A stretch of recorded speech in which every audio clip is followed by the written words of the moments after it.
बंदी छोड़ सतगुरु रामपाल जी परमेश्वर जी की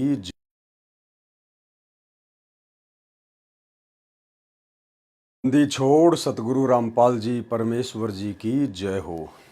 सत्साई भाई और बहनों, दया परमपिता परमेश्वर सारी सृष्टि के रचनहार कुल मालिक कबीर परमात्मा सतगुरु रामपाल जी भगवान की, जिनके शुभ आशीर्वाद से, जिनकी विशेष रजा से, दया दृष्टि से, कृपा दृष्टि से आप और हम सभी साध संगति से जुड़े हुए सत्सेवक भाई बहन, उन्हीं के तत्व ज्ञान को आधार बनाकर, उन्हीं की सत्य प्रेरणा से, उन्हीं के आशीर्वाद से सत भक्ति मार्ग पर दृढ़ता के साथ निरंतर अपने आत्म कल्याण हेतु आगे बढ़ रहे हैं।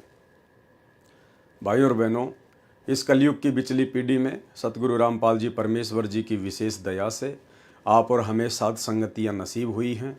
साध संगतियों के माध्यम से ही हमने भक्ति मार्ग के गूढ़ रहस्यों को जाना है, पहचाना है, और हमारे दिलो दिमाग में, हमारे हृदय में, हमारी आत्मा में सतगुरु रामपाल जी को लेकर परमेश्वर जी के रूप में जो एक छवि बनी है, जो एक पिक्चर बनी है, ये केवल गुरु आशीर्वाद से साध संगति के माध्यम से ही संभव हुआ है।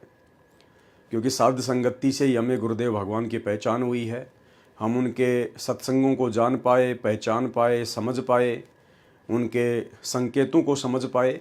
ये सब कुछ साध संगति के माध्यम से परमेश्वर ने अपनी विशेष कृपा दृष्टि से संभव करवाया। तो इस महाउपकार के लिए हम पूज्य गुरुदेव भगवान का जितना धन्यवाद करें उतना ही थोड़ा है। तो भाई और बहनों, भक्ति और भगवान पुस्तक के ऊपर वीडियो बनाने की श्रृंखला जारी है, और इसी श्रृंखला में आज हमारा ये 10वां वीडियो है। और हिसार ज़िले के डोभी गांव के जिन गुरु भक्तों ने अपने पूज्य गुरुदेव भगवान सतगुरु रामपाल जी परमेश्वर जी की महिमा में एक पुस्तक निकाली थी 69 पेज की, जिसका नाम है कर पहचान छुड़ावन आयो, उस पुस्तक के ऊपर आज हमारा ये लास्ट वीडियो है। और इस गुरु महिमा के अंतर्गत लिखी गई पुस्तक के कारण ही उन 12-13 भक्तों को सतलोक आश्रम मैनेजमेंट हरियाणा के द्वारा, यानी पूज्य गुरुदेव जी के कलयुगी परिवार के द्वारा गुरुद्रोही घोषित कर दिया गया। उनकी आश्रमों में, सत्संगों में नो एंट्री कर दी गई। जबकि आपने इस पुस्तक को लगभग पढ़ लिया है। आज इसके ऊपर लास्ट वीडियो है। आपको कहीं भी नहीं लगेगा कि एक भी शब्द उन आत्माओं ने अपने पूज्य गुरुदेव भगवान के खिलाफ निकाला हो। जिस प्रकार से उन्होंने अपने गुरुदेव भगवान की महिमा में पुस्तक लिखी है, अरे ऐसी पुस्तकें तो हर भगत को लिखनी चाहिए। हर भगत को ढेर लगा देना चाहिए, लिख लिख के, क्योंकि ये मौका गुरु महिमा का फिर नहीं मिलेगा। 4 युगों में केवल एक बार ही मिलता है, थोड़े से समय के लिए। और जो जितनी महिमा करेगा, जो जितना सत्संग करेगा, परमात्मा का गुणगान करेगा इस कलयुग में, पूज्य गुरुदेव भगवान कहते हैं वो परमात्मा को उतना ही प्यारा लगेगा, वो उतना ही नज़दीक रहेगा अपने गुरु जी के। इन आश्रमों में तो भगत भाई बहनों को आपस में चर्चा करने के लिए भी मना किया जाता है। अगर कोई 10 भगत मिलकर गुरुदेव का कोई शब्द गाएं तो भी उनको मना किया जाता है। इन आश्रमों में साध संगतियां नहीं होती हैं, ज्ञान चर्चा नहीं होती हैं। लेकिन गुरुदेव भगवान कह रहे हैं कि इस कलयुग में जो जितना ज़्यादा सत्संग करेगा, सत्संग का मतलब होता है गुरुदेव भगवान के ज्ञान के ऊपर चर्चा, विचार विमर्श, चिंतन मनन मंथन, जो जितना एक दूसरे भाई बहनों को समझाएगा। अब समझाने के तरीके अलग अलग हैं। परमात्मा ने सोशल मीडिया दी है, आप जी दिन रात वीडियो बनाइए। परमात्मा ने हमें इतने विशेष दे दिए, इतने टॉपिक दे दिए, इतनी पुस्तकें लिख दी, इतने सत्संग कर दिए। आप परमेश्वर की एक वाणी को पकड़कर वीडियो बनाओगे तो कम से कम आधा घंटा आपको लग जाएगा। मोबाइल भगवान ने आपके हाथ में दे दिए, सारी सुविधाएं आपके पास में हैं। कीजिए महिमा परमात्मा की, कौन मना कर रहा है? मना करेगा काल अपने एजेंटों के माध्यम से। और एजेंट वर्तमान में उस काल के धरती पर सतगुरु रामपाल जी परमेश्वर जी का कलयुगी परिवार है। ये जितने भी स्टेट कोऑर्डिनेटर, जिला कोऑर्डिनेटर, ब्लॉक कोऑर्डिनेटर हैं, ये लोग हैं जिनको काल ने अपने स्वार्थों में ढक दिया है। ये अपने स्वार्थों से ऊपर किसी को कुछ नहीं समझते, किसी को कुछ नहीं जानते, किसी को कुछ नहीं मानते। इन्हें केवल पैसा दिखाई देता है, अपनी मौज मस्ती दिखाई देती है, हराम की कमाई दिखाई देती है। लेकिन भाई और बहनों, ये कलयुग है, कलयुग की बिचली पीढ़ी है, और घर घर में गुरु जी की महिमा होगी। घर घर को परमात्मा आश्रम बनवा देंगे। और भक्तों के अंदर इतना ज्ञान दे देंगे, इतनी चेतना दे देंगे कि भगत ज्ञान को आधार बनाकर और अपने गुरु को ही भगवान मानकर इस भक्ति मार्ग पर दृढ़ता के साथ में आगे बढ़ेंगे। तो जिस पुस्तक के लिखने के कारण भगत भाइयों को गुरुद्रोही घोषित कर दिया गया, उनके आश्रमों में नो एंट्री कर दी गई, वो पुस्तक है कर पहचान छुड़ावन आयो। यानी पहचान करो अपने गुरुदेव भगवान की, जो हमें इस काल के बंधन से छुड़वाने के लिए सतलोक से चलकर आया है। ये वो भगत हैं जिनको गुरुद्रोही घोषित किया गया था। भगत संदीप दास सनोप श्री बलजीत दास, भगत ललित दास सनोप श्री सुभाष चंद्र जी, भगत पंकज दास सनोप श्री चांदराम जी, भगत आशीष दास सनोप श्री राजेश कुमार जी, भगत लखन दास सनोप श्री दशरथ जी, भगत अमित दास सनोप श्री फूल सिंह जी, भगत अजय दास सनोप श्री अशोक कुमार जी, भगत करण दास पता द्वारका दिल्ली, भगत शिवा दास फरीदाबाद हरियाणा, भगत गौरव दास भिवानी हरियाणा, भगत पुनीत दास, भगत रोहित दास उत्तराखंड, भगत आकाश दास फरीदाबाद हरियाणा। इन सभी की आश्रमों से सभी नामदान केंद्रों तथा सत्संग में नो एंट्री की जाती है। ये सब आपके गुरुजी के खिलाफ चल रहे हैं और गुरुजी के मिशन के विरोध में काम कर रहे हैं। अब बताइए, इतनी अच्छी पुस्तक इन भगत भाइयों ने मिलकर लिखी है, जिसके ऊपर हम 5 वीडियो बना चुके हैं, इतने दृढ़ विश्वास के, और ये कह रहे हैं कि ये आपके गुरुजी के खिलाफ काम कर रहे हैं, आपके गुरुजी के विरोध में काम कर रहे हैं। यानी परमात्मा जो कहते हैं वो परम सत्य होता है कि फूटी ज्ञान विवेक की और अंधा है जगदीश, और चंपाकली को 500 मनी राम को 30। हूबहू वही कहानी वर्तमान में सतलोक आश्रम मैनेजमेंट हरियाणा के साथ में चरितार्थ हो रही है। इन लोगों की ज्ञान वाली आंखें पूरी तरह से फूट चुकी हैं। इन्हें कुछ भी अंतर नजर नहीं आता कि गुरु भगत कैसे होते हैं और गुरु विमुख भगत कैसे होते हैं। तो आज ये लास्ट वीडियो है इस पुस्तक के ऊपर, और परमात्मा जितना हमें समझाएंगे हम समझने का प्रयास करेंगे उनके आशीर्वाद से। और गुरु महिमा के ऊपर लिखी गई पुस्तक को पढ़ने मात्र से भी भाई और बहनों हम पुण्य के भागी बनते हैं। तो हम सब ने ध्यान से पढ़ना है। संत रामपाल जी महाराज समझा रहे हैं कि तुम्हारे पिछले जन्मों के कर्मों के अनुसार तुम्हें एक दूसरे की संगत मिलती है तथा एक दूसरे से रिश्ता जुड़ता है। यहाँ कोई किसी का नहीं है, सिर्फ एक दूसरे के ऋणी हो चुके हैं। गुरुदेव भगवान कहते हैं, एक लेवा एक देवा दूतम, कोई किसी का पिता न पूतम, ऋण संबंध जुड़े सब ठाठा और अंत समय सब बारा बाटा। या कोई किसी का बेटा नहीं, बेटी नहीं, माँ नहीं, बाप नहीं, पिता नहीं, पुत्री नहीं, रिश्तेदार नहीं। ये पिछले जन्मों के हमारे लेन देन हैं, एक दूसरे के जो चढ़े हुए हैं। कोई लेने आया है, कोई देने आया है।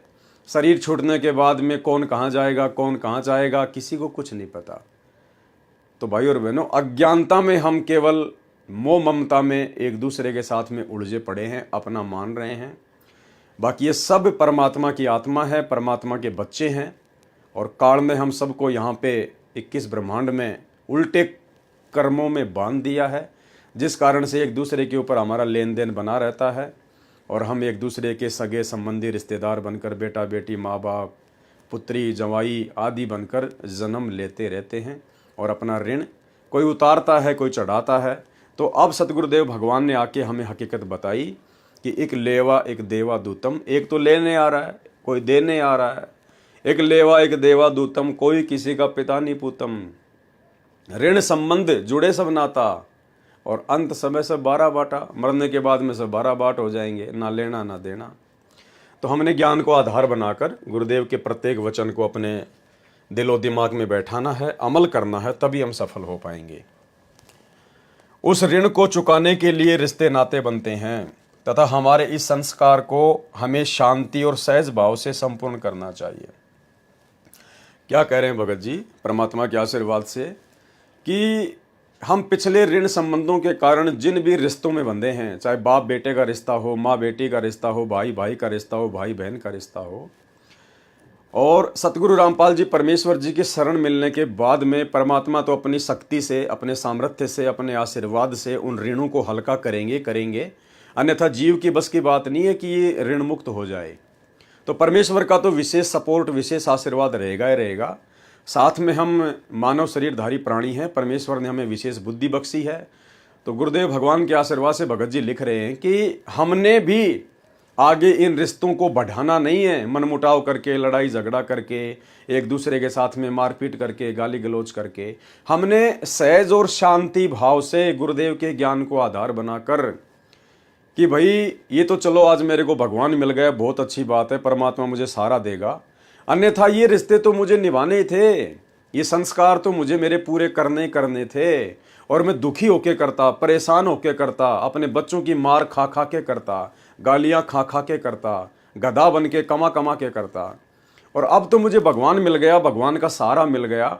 अब तो परमात्मा 75% अपने आशीर्वाद से इन रिश्तों को समाप्त करेगा, खत्म करेगा, इन सारे ऋणों को चुकाएगा, और 25% हमने भी शांति दिखानी पड़ेगी, शील, संतोष, विवेक, दया, अक्षमा का परिचय देना पड़ेगा।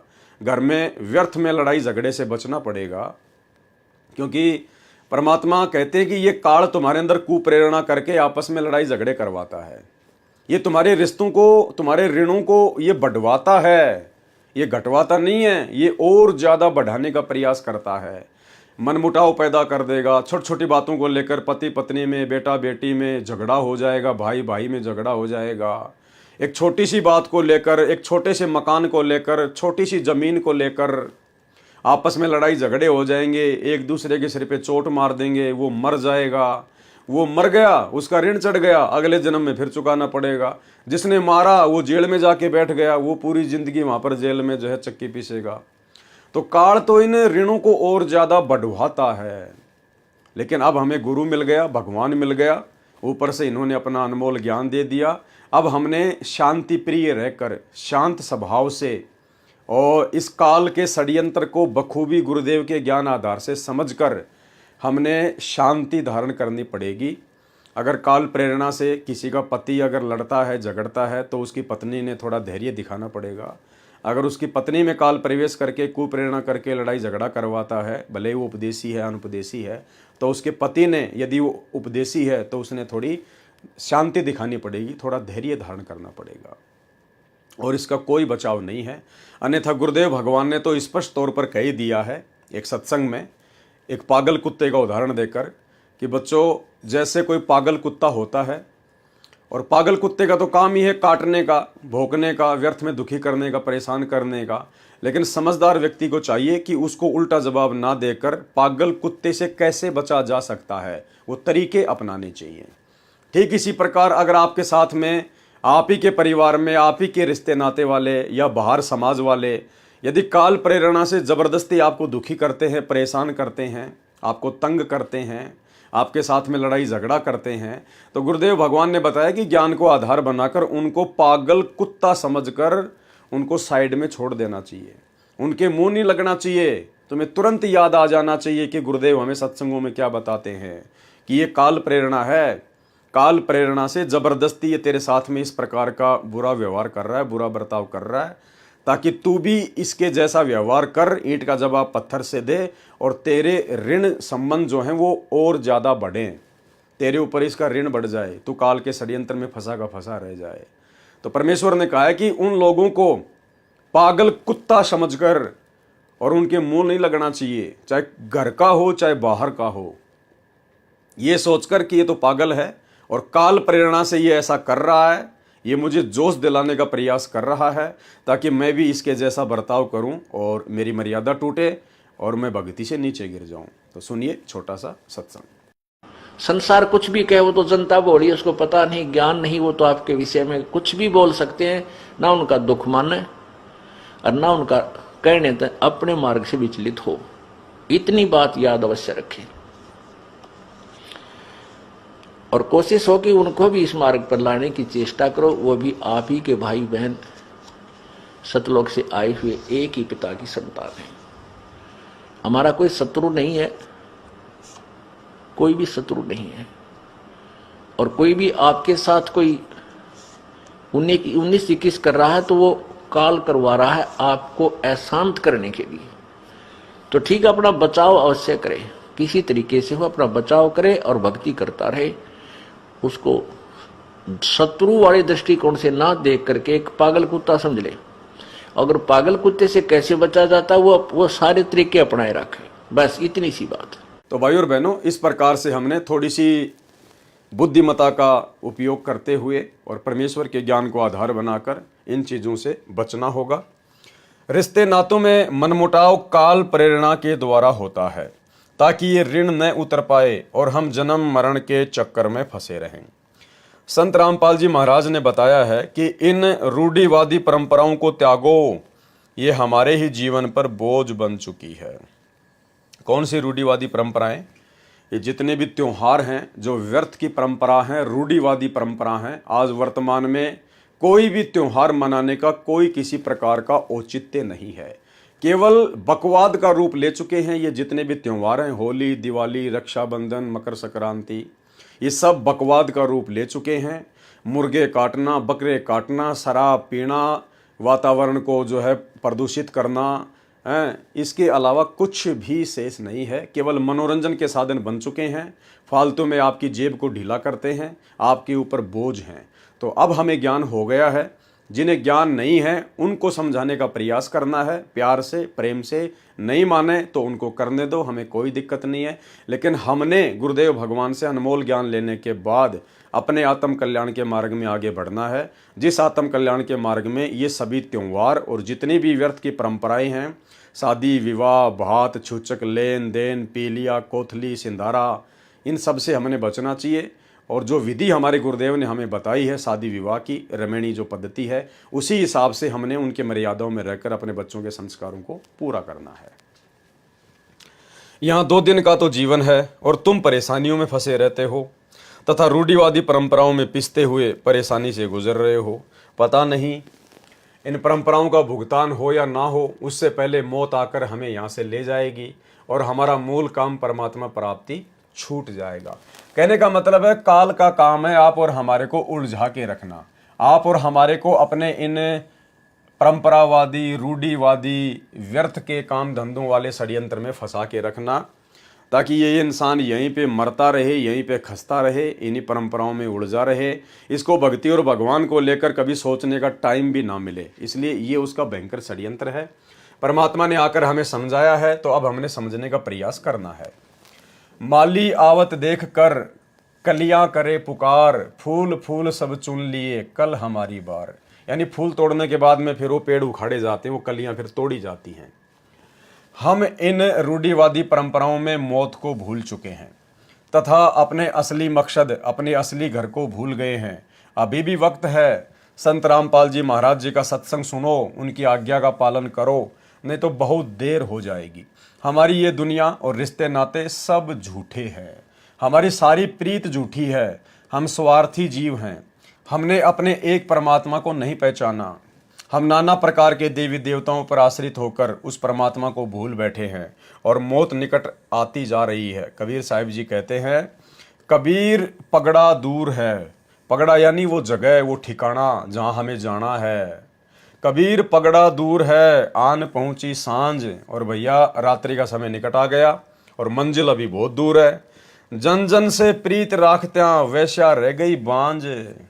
जन जन से प्रीत राखत्या वैश्या रह गई बांझ।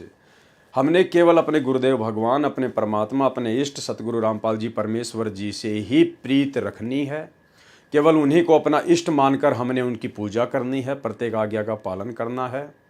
ये व्यभिचारणी भक्ति हमने ना जाने कितने जन्मों में कितनी बार की है। आप और हमें कुछ भी हासिल नहीं हुआ है, केवल एक वैश्या की तरह हमने जीवन जिया है। ना जाने कितने प्रकार के देवी देवताओं को पूज के हम लोग वैश्या भक्ति करते आए हैं।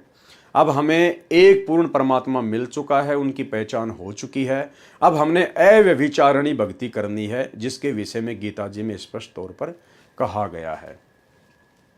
कबीर पगड़ा दूर है, आन पहुंची सांझ। जन जन से प्रीत राखत्या वैश्या रह गई बांझ। यदि कोई गणिका बनी हुई है तो उसके सैकड़ों यार मिलेंगे, परंतु वास्तव में उसका कोई नहीं होता। वह भ्रम में रहती है कि तुम्हें कितने लोग चाहते हैं। ठीक इसी प्रकार आज का मानव समाज है, जो परमात्मा को ना चाहकर तथा बंदी छोड़ सतगुरु रामपाल जी भगवान के ज्ञान पर न आश्रित होकर अपने मन मते के अनुसार अपना जीवन बर्बाद कर रहा है। नाना प्रकार के आडंबरों में लिप्त होकर स्वयं को भूल बैठे हैं। साल में 1 या 2 बार घर परिवार में रात जगाना व जागरण करना धार्मिकता कहलाने लगी है। यानी भक्ति को लोगों ने केवल इतना ही समझ लिया, इतना ही जान लिया कि साल 2 साल में कोई माता जी का जागरण करवा दो, किसी तीर्थ धाम पर चले जाओ, या कहीं कोई पदयात्रा पे चले जाओ, या कोई कावड़ ले आओ साल में एक बार, बाकी उल्टे काम करो, मुर्गे खाओ, शराब पियो, चोरी जारी कुछ भी करो, बस हम धार्मिक आदमी हैं। केवल धार्मिकता की लोगों ने इतनी सी परिभाषा बना ली है अपनी अज्ञानता के चलते। कबीर साहिब जी ने कहा है, रात जगावे रांडियां वेश्या गावे गीत।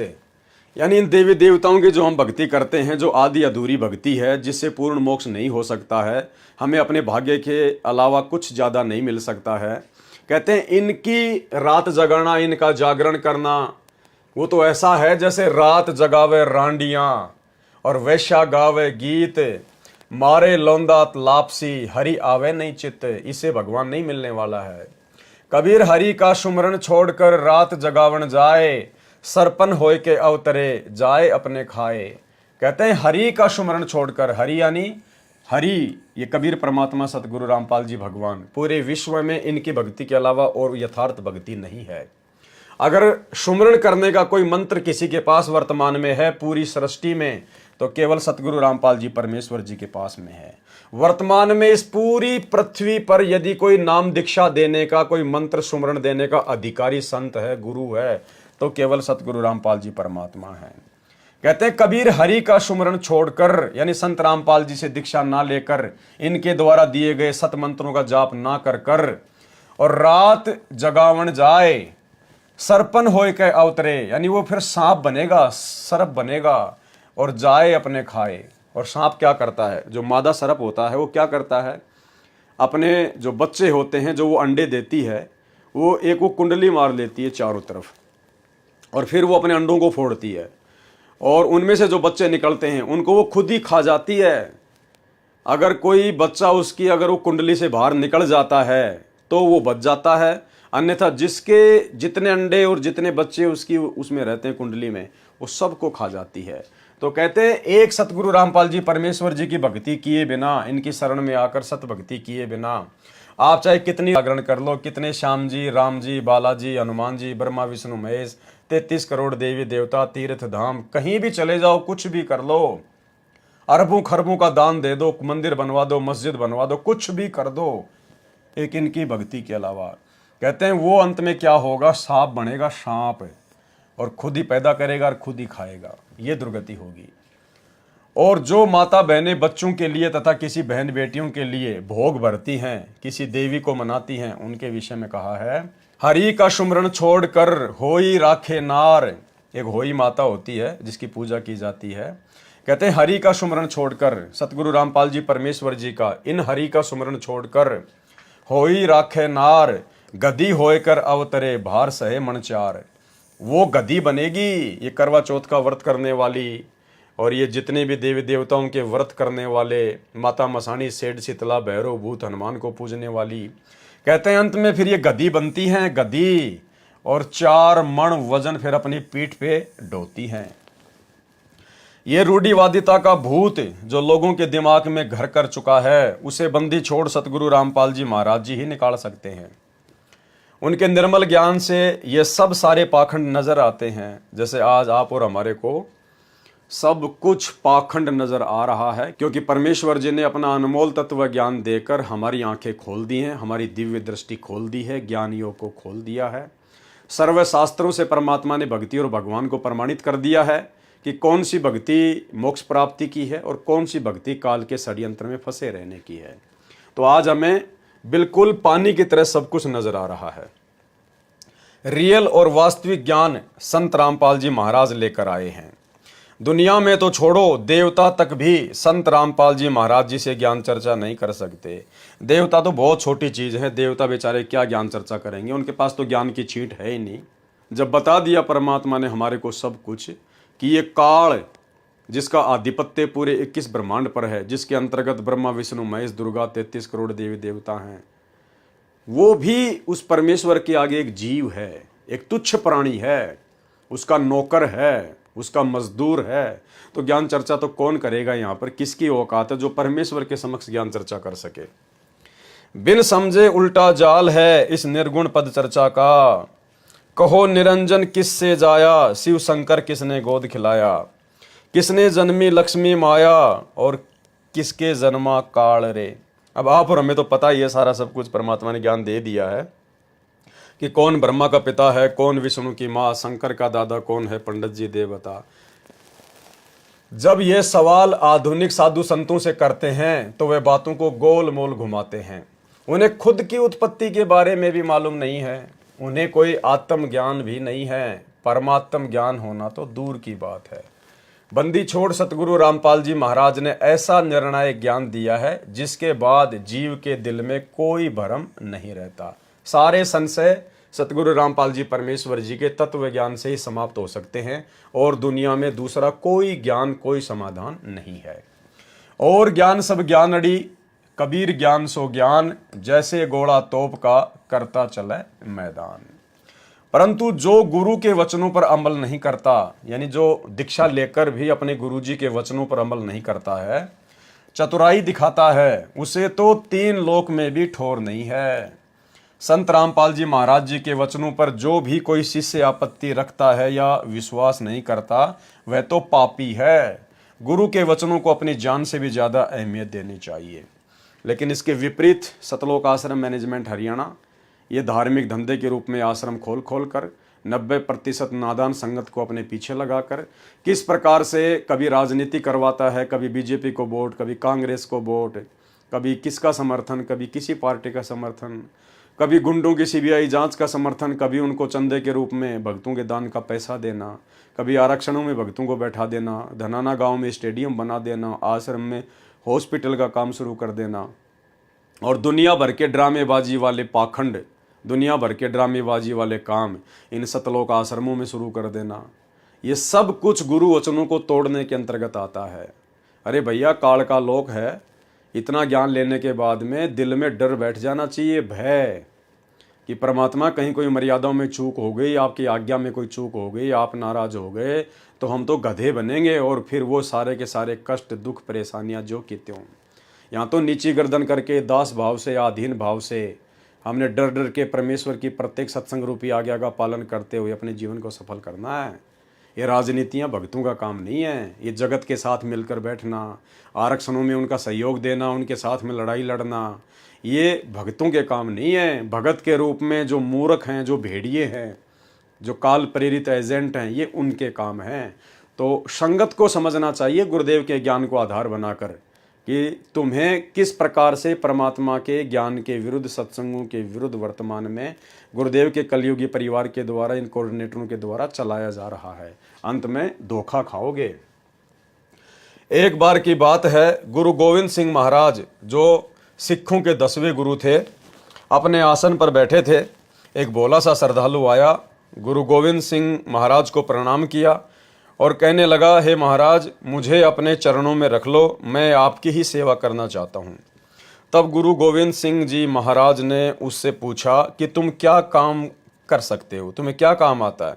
तो भोले श्रद्धालु ने कहा कि हे सच्चे बादशाह, मुझे घोड़े की देख रेख करने की सेवा पर लगा दो। मैं आपके घोड़े को नहलाया करूँगा और उन्हें चारा डाल दिया करूँगा। गुरु गोविंद सिंह जी महाराज ने उसे अपने घुड़साल में रख लिया। 2-3 दिन बाद फिर दोबारा गुरु गोविंद सिंह जी महाराज के चरणों में अर्जी लगाई कि हे महाराज, मुझे गुरु मंत्र दे दो, मैं साथ साथ भक्ति भी कर लूँगा। तब गुरु गोविंद सिंह जी महाराज ने कहा, ठीक है भाई, सुबह सुबह रोज आकर मेरे से गुरु मंत्र ले जाया करो। गुरु गोविंद सिंह जी महाराज ने उसे एक शब्द दे दिया और कहने लगे, ये ले बेला, इसका पूरे दिन सुमरण करना, अपनी जुबान से बोल बोल कर जाप करना। वैसा ही करता रहा। वह साथ में घोड़ों को नहलाता और गुरु गोविंद सिंह जी महाराज के दिए हुए मंत्र का जाप करता। एक दिन गुरु महाराज को प्रातःकाल ही जंग पर जाना था, मुगलों के साथ लड़ाई छिड़ी हुई थी। तब भाई बेला जी दौड़ता हुआ आया और घोड़े के आगे आकर खड़ा हो गया और कहने लगा, हे महाराज, आज क्या करूं, मुझे मंत्र तो देते जाओ। तब गुरु गोविंद सिंह जी महाराज ने एक बात कही, वाह भाई बेला, वक्त देखे ना वेला। उस बेला श्रद्धालु ने समझा कि यही गुरु मंत्र है। उसने पूरा दिन रट लगाए रखी और घोड़े को नहलाता रहा और जोर जोर से चिल्लाता रहा, वाह भाई बेला, वक्त देखे ना वेला। बाकी सेवादारों ने इस बात का मजाक बना लिया और भाई बेला पर खूब हंसते रहे। शाम को जब गुरु महाराज गुरु गोविंद सिंह जी वापस आए तो सभी जोर जोर से हंस रहे थे। तब महाराज जी ने पूछा, तुम्हारी हंसी का क्या कारण है? तब एक सेवादार गुरु गोविंद सिंह जी महाराज को घोड़े की घुड़साल में ले गया। वहां भाई बेला जी को देखकर और उनकी अटूट श्रद्धा और विश्वास को देखकर गुरु गोविंद सिंह जी महाराज ने उन्हें अपने सीने से लगा लिया और कहा, यही गुरु भगत है। जो भी इस पर हंस रहे हैं वे सब चतुर लोग हैं, यही सच्चा गुरुमुख है। इसलिए जो भी बंदी छोड़ सतगुरु रामपाल जी भगवान जी के वचनों पर शंका रखते हैं और चतुराई दिखाते हैं, वे सभी तो चोर हैं। बंदी छोड़ सतगुरु रामपाल जी महाराज के ज्ञान को प्राप्त करने के बाद हमेशा दीन, गरीबी और बंदगी अपने हृदय में धारण करनी चाहिए। अपने दैनिक जीवन में शांति और सुकून होना चाहिए। ये गुण महाराज जी से प्रेम करने और उनके दिए हुए भक्ति पथ पर चलने से ही प्राप्त होते हैं। कबीर साहिब जी कहते हैं, दीन गरीबी बंदगी साधु से आधीन, ताते संग में यूं रहूं जो पानी संग मीन। दीन गरीबी बंदगी सबसे आदर भाव, कहे कबीर सोई बड़ा जिसमें बड़ा स्वभाव। परंतु जो प्रधान बने फिरते हैं वे तो काल के द्वारा गुमराह किए हुए जीव हैं, जिनका अभी तक अभिमान नहीं गया। अपने इस मन को मान बढ़ाई में लगाने की बजाय भक्ति में लगा लो। गुरु की भक्ति पर कुर्बान हो जाओ। यह अवसर बार बार आने वाला नहीं है। अंत काल में रोने पीटने से क्या होगा? कबीर साहिब जी ने कहा है, कहे कबीर नर जब जागे जम का दंड मूंड में लागे।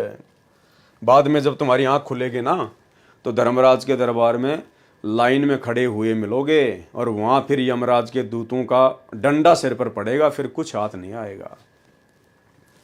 वक्त रहते इस मन की आदत नहीं सुधरी तो दोजक का मुंह देखना पड़ेगा, नरक का मुंह। ये मन जीव से गफलत करवाता है, इसलिए इसे सतगुरु के द्वारा दिए गए नाम से वश में किया जा सकता है और इसकी आदत बदली जा सकती है। मन के लगाए पिया पावे रे साधो, किस विध मन को लगावे री। जैसे नटनी चढ़े बांस पर नटवा ढोल बजावे री। इधर उधर से निगाह बचाकर निगाह बांस पे लगावे री। जैसे बुरा मिली रेत में हाथी के हाथ न आवे री। ऐसा नन्ना बनो मेरे मनवा चीटी बन चुक जावे री। कहते मन को किस प्रकार से सेट रखें, किस प्रकार से भक्ति पर लगावें। मन के लगाए पिया पाओ रे साधो, यानी मन को भक्ति पर लगाकर ही हम अपने पिया को प्राप्त कर सकते हैं। अपने पिया सतगुरु रामपाल जी परमेश्वर जी के दिल में जगह बना सकते हैं, उनको खुश कर सकते हैं। किस विध मन को लगावे री, मन को किस प्रकार से भक्ति पर लगावें, कैसे अपने पिया सतगुरु रामपाल जी के चरणों में लगाएं। जैसे नटनी चढ़े बांस पर नटवा ढोल बजावे री।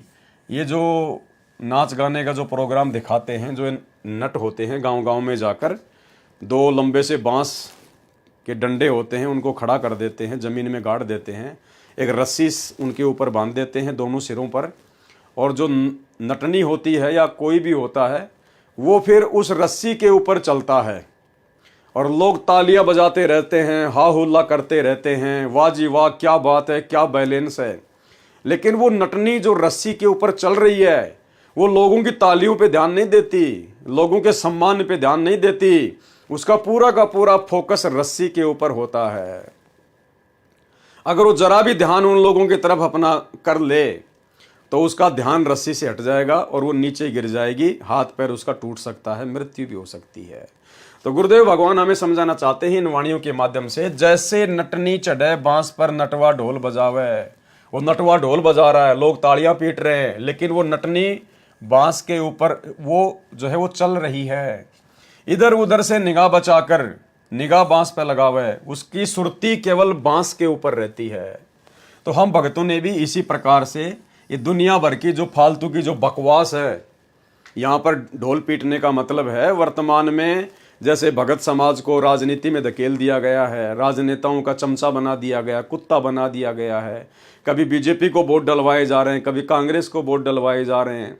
इस भक्ति करने के समय में भक्तों को मजदूर बना दिया गया, उनको लेबर के रूप में आश्रमों में काम लिया जा रहा है, जबकि ये पत्थरों के आश्रम बनाने की आवश्यकता ही नहीं थी। कोई घर घर भगवान ने बना रखे हैं, सबको घर दे रखे हैं, सबको झोपड़ी दे रखी है, अपनी भक्ति करो। आश्रमों में हॉस्पिटलों के काम शुरू कर दिए, गांव वालों के लिए रोडें बनाई जा रही हैं, स्टेडियम बनाए जा रहे हैं, भक्तों को जो है मजदूरी पे लगा दिया गया है। तो ये भक्ति से ध्यान हटवाकर काल प्रेरणा से ये ढोलों पे ध्यान दिलवाया जा रहा है, ये ढोल बजाने पे ध्यान दिया जा रहा है, ये काल का षड्यंत्र है।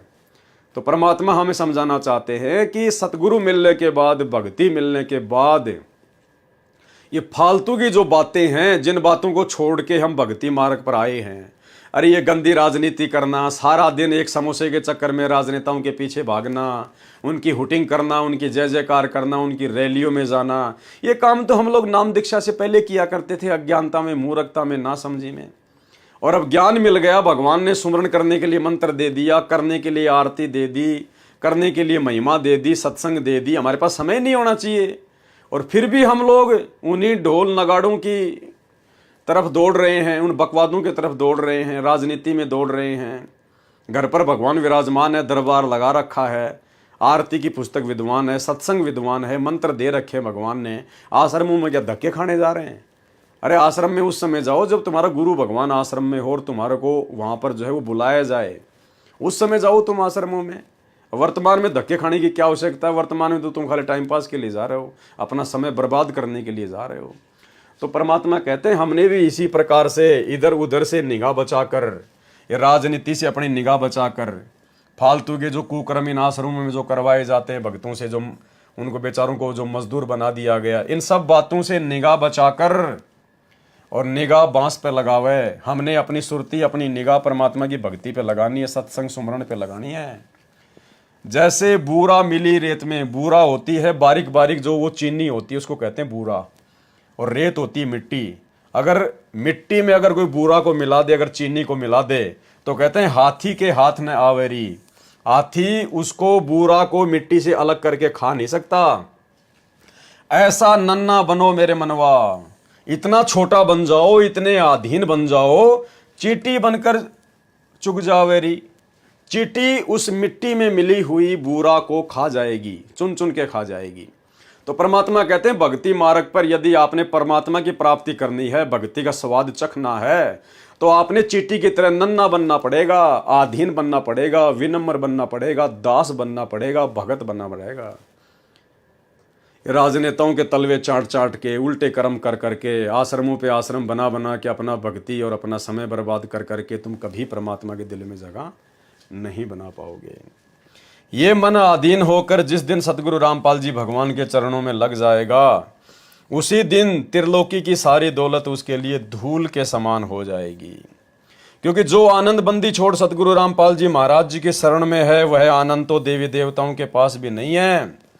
लेकिन सतलोक आश्रम मैनेजमेंट हरियाणा को और 90% संगत को तो त्रिलोकी तो छोड़ो, वो आनंद इनको राजनीति में आ रहा है, वो रस इनको राजनेताओं के तलवे चाटने में आ रहा है। कभी बीजेपी के तलवे चाटते हैं, कभी कांग्रेस के तलवे चाटते हैं, कभी जेजेपी के तलवे चाटते हैं। और अब अक्टूबर महीने में हरियाणा में चुनाव आ रहे, ना जाने कौन सी पार्टी के ये तलवे चाटेंगे। पीला पर्चा बहुत जल्दी आने वाला है, आप सबके सामने देख लेना। तो भाई यहाँ तो कहा जा रहा है कि राम बुलावा भेजिया, दिया कबीरा रोए, और जो सुख है सत्संग में वो बैकुंठ में ना होए। और सत्संगों के बहाने संगत को आश्रम में बुलाया जाता है, ना बेचारों को कोई सत्संग सुनाया जाता, ना कोई ज्ञान चर्चा होती, ना कोई साध संगति होती। आश्रमों से भर भर के बसे, फिर उनको राजनेताओं की रैलियों में ठोक दिया जाता है। तो भाई ये सतलोक आश्रम मैनेजमेंट हरियाणा पूरी तरह से काल प्रेरित है, काल का एजेंट है, काल का दूत है। समय रहते इन बातों को समझ जाओ, इनसे अपना पीछा छुड़वा लो, इनकी कुसंगति को छोड़ दो, साध संगति से जुड़ जाओ, नहीं तो खून के आंसू रोओगे संगत वालों, खून के आंसू। तुम्हारे पास में कुछ नहीं बचेगा। क्योंकि जो आनंद बंदी छोड़ सतगुरु रामपाल जी महाराज जी की शरण में है, वह आनंद तो देवी देवताओं के पास भी नहीं है। कबीर साहिब जी कहते हैं, राम बुलावा भेजिया, दिया कबीरा रोए, जो सुख है सत्संग में बैकुंठ में ना होए। पूर्ण संत सतगुरु रामपाल जी भगवान के चरणों में जो आनंद है, वह तो बैकुंठ में भी नहीं है। बैकुंठ यानी स्वर्ग, और स्वर्ग में क्या आनंद है भाई और बहनों? परमात्मा ने बता दिया हमें। इनके सारे देवी देवताओं के, ब्रह्मा विष्णु महेश के किस्से कहानियां, वहां तो वैश्यावर्ती चलती है, सरेआम नंगा नाच होता है बैकुंठ में, स्वर्ग में। क्योंकि वो तो होटल हैं, इस पृथ्वी पर जिसने जैसी साधना की, जिसने जैसी भक्ति की, जो कमाई की, उस आधार से भक्ति का भोग भोगने के लिए जाता है वो तो स्वर्ग में। स्वर्ग तो होटल है। जैसे कोई आदमी अपने क्षेत्र में कमाता है, काम धंधा करता है और महीने 20 दिन के लिए शिमला जाता है, मसूरी जाता है, वहाँ कोई होटल ले लेता है, पैसे जमा कराओ, जो भी वस्तु चाहिए आपको मिलेगी। तो स्वर्ग तो होटल हैं, वो तो मौज मस्ती की चीज़ें हैं। वहाँ तो वेश्यावृत्ति होती है, वहाँ तो सारे उल्टे काम होते हैं, नंगे डांस होते हैं वहाँ पर। वो तो मौज मस्ती का अड्डा है। वहाँ तो अपनी भक्ति को बर्बाद किया जा सकता है, भक्ति बनाई नहीं जा सकती है। और उनके चरणों में लगाकर ही मन की बुरी आदतें छूट सकती है। संत रामपाल जी महाराज जी की शरण में आकर उनकी संगत करके राम नाम की आदत लग जाती है, फिर कोई दुविधा, कोई दुर्मति नहीं रहती, फिर तो आनंद ही आनंद है। परमात्मा की छत्र छाया हमेशा बनी रहती है। हरि का सुमरण करो मनमीत, निर्मल होए तुम्हारा चित्त। यानी हे मन, परमात्मा का सुमरण कर, हरि का सुमरण कर, सतगुरु रामपाल जी का सुमरण कर मेरे मीत, मेरे मित्र। निर्मल होए तुम्हारा चित्त, तुम्हारी आत्मा, तुम्हारा चित्त जो है निर्मल हो जाएगा। दूसरा कोई तरीका नहीं है। बंदी छोड़ सतगुरु रामपाल जी भगवान के शरण में आने के बाद जीव की कभी दुर्गति नहीं हो सकती। सतगुरु हर पल हमारे साथ है, हर पल हमारी रक्षा करता है। सतगुरु रामपाल जी भगवान के शरण में आने के बाद जीव के काल निकट नहीं आता, चाहे वह खोटा है, वह खरा है, जैसा भी है। जो सतगुरु का बन गया वह अनमोल हो गया। जैसे कोई बच्चा बिगड़ा हो तो माता उसकी पिटाई करके अपने आप सुधार लेती है, वह उसे पुलिस के हवाले नहीं करती। ठीक इसी प्रकार जो बंदी छोड़ सतगुरु रामपाल जी भगवान की शरण में आ गया, चाहे जैसा भी निर्लज्ज जीव हो, गुरुजी उसे अपने आप सीधा कर लेंगे, काल के हवाले नहीं करेंगे। लेकिन ऐसा नहीं है भाई और बहनों। परमात्मा ने हमें सत्संगों में बताया है कि जो व्यक्ति परमात्मा की शरण में आ गया, सतगुरु रामपाल जी भगवान की शरण में जो व्यक्ति आ गया, शिष्य या शिष्य, स्त्री या पुरुष, और जिसको सतनाम प्राप्त हो गया, और सतनाम प्राप्ति के बाद में यदि उसका शरीर छूट जाता है, या किसी दबाव के चलते, या किसी डर या भय के चलते, लोकलाज के चलते यदि उसने भक्ति छोड़ दी, लेकिन वो गुरुद्रोही नहीं हुआ, उसने गुरुजी की कभी निंदा नहीं करी, गुरुजी की उसने कभी बुराई नहीं करी, और किसी कारण से दबाव में आकर, डर में आकर, लोकलाज में आकर उसने भक्ति छोड़ दी, त्याग दी, और सतनाम उसको प्राप्त है, तो उस आत्मा को परमात्मा फिर 84 लाख योनियों में नहीं जाने देता।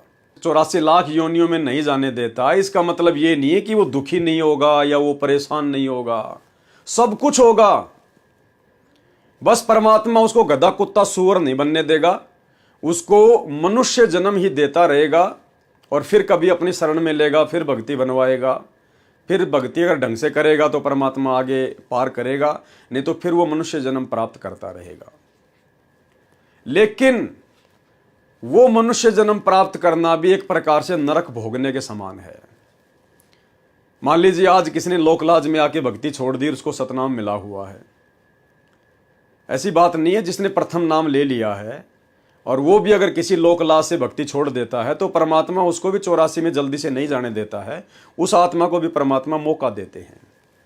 लेकिन वो मौका किस काम का? अरे नरक तो भोगना ही पड़ेगा, क्योंकि दोबारा अगर भगवान की शरण में आएगा, मनुष्य जन्म प्राप्त करेगा, तो किसी माँ के पेट में तो आना पड़ेगा। तो 9 महीने माँ के पेट में रहेगा, ऊपर को पैर रहेंगे, नीचे को सिर रहेगा। और गुरुदेव भगवान ने सत्संग में बताया कि बच्चों, इस माँ के गर्भ में ये आत्मा इतना कष्ट उठाती है। माँ के गर्भ को गुरुदेव भगवान ने नरक कुंड बताया, सबसे बड़ा नरक कुंड, कि 9 महीने ये आत्मा ऊपर को पैर, नीचे को सिर, इसको इतना कष्ट होता है जितना कष्ट किसी व्यक्ति की 100 साल की उम्र हो। और 100 साल तक यदि उसको कोढ़ लग जाए, कोढ़ जैसा भयंकर रोग कोई दूसरा नहीं होता। पूरा शरीर में मवाद, मक्खियां भिनभिनाती रहती है, बदबू मारती है, चीस चलती है, दर्द होता है, पीड़ा होती है। कहते हैं किसी व्यक्ति की 100 साल की उम्र है और 100 साल यदि उसको कोढ़ जैसा भयंकर रोग लग जाए, उससे भी 100 गुना ज्यादा कष्ट ये जीव आत्मा 9 महीने मां के गर्भ में वो नरक भोगती है। तो क्या फायदा वो बार बार जन्म लेने का? नरक तो हमने भोग ही लिया। फिर माँ के गर्भ से बाहर आए, तो बाहर आते कौन सा हमारे को ज्ञान हो जाएगा?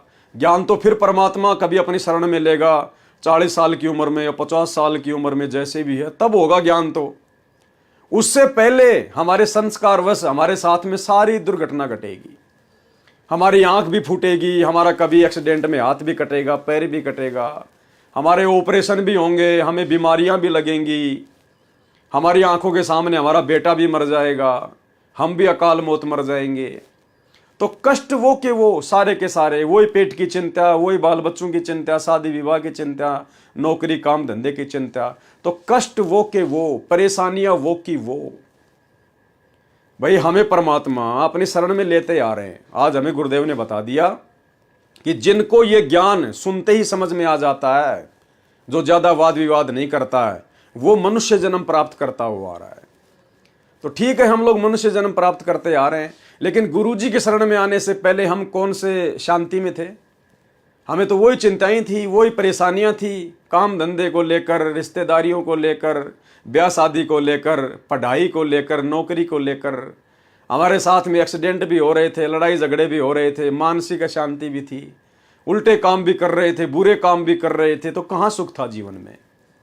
तो भाई और बहनों, कहने का मतलब है हमने अपने जीवन को बढ़ाना नहीं है। आज हमें जो बातें समझ में आ गई है भक्ति मार्ग की, साथ संगति से जुड़े हुए सत्सेवक भाई बहनों को जिस कदर परमात्मा का तत्व ज्ञान समझ में आ गया है उनके आशीर्वाद से, भाई और बहनों उम्मीद मत करना कि अगर इस जन्म में रह गए तो अगले किसी जन्म में ये ज्ञान इसी प्रकार से समझ में आ जाएगा। ये तो कोई समय होता है, कुछ संयोग होता है, कोई संस्कार होता है कि परमात्मा की ऐसी दया होती है। इसलिए हमने तो पूरी कोशिश इसी मनुष्य जन्म में यहां से बाहर निकलने की करनी है। अपनी तरफ से हमने कोई गफलत किसी प्रकार की नहीं करनी है भक्ति पर। बाकी सतगुरु की अपनी मौज है, ये परमात्मा इस जन्म में पार करे, अगले जन्म में करे ना करे, हमारी वहां पर कोई दाल नहीं गलने वाली है। हमारा काम है केवल गुरु की भक्ति करना, गुरु के वचन में रहना, गुरु की मर्यादाओं में रहना, गुरु को हर संभव खुश करना, प्रसन्न करना। जिन बातों से गुरु दुख पावे उन बातों को दूर भगावे। ये राजनीति, आरक्षणबाजी, गुंडों के साथ में बैठना, स्टेडियम बनाना, दुनिया वालों को जो है वो खुश करना अपने स्वार्थ के लिए, ये काम हमने नहीं करना। इन समस्त कार्यों से गुरु जी दुखी होते हैं, परेशान होते हैं। परमात्मा कहते हैं साधु सेती मस्करी और चोरा नाल खुशहाल और मल अखाड़ा जीतेंगे युगन युगन के माल। ये सतलोक आश्रम मैनेजमेंट हरियाणा वाले, गुरु जी के परिवार वाले और इनके पीछे अंधी होकर चल रही 90% संगत, ये साधुओं के साथ तो मस्करी करते हैं। अरे हम साधु हैं, हम संत हैं, भगत हैं, तुम्हारे भगत भाई हैं, हमारे साथ तो तुम मजाक करते हो, गालियां निकालते हो, गुरुद्रोही कहते हो। और चोरा नाल खुशहाल और वो जगत वाले, गांव वाले, राजनीति वाले, इनके साथ तुम मिलके बैठते हो, हंसी मजाक करते हो।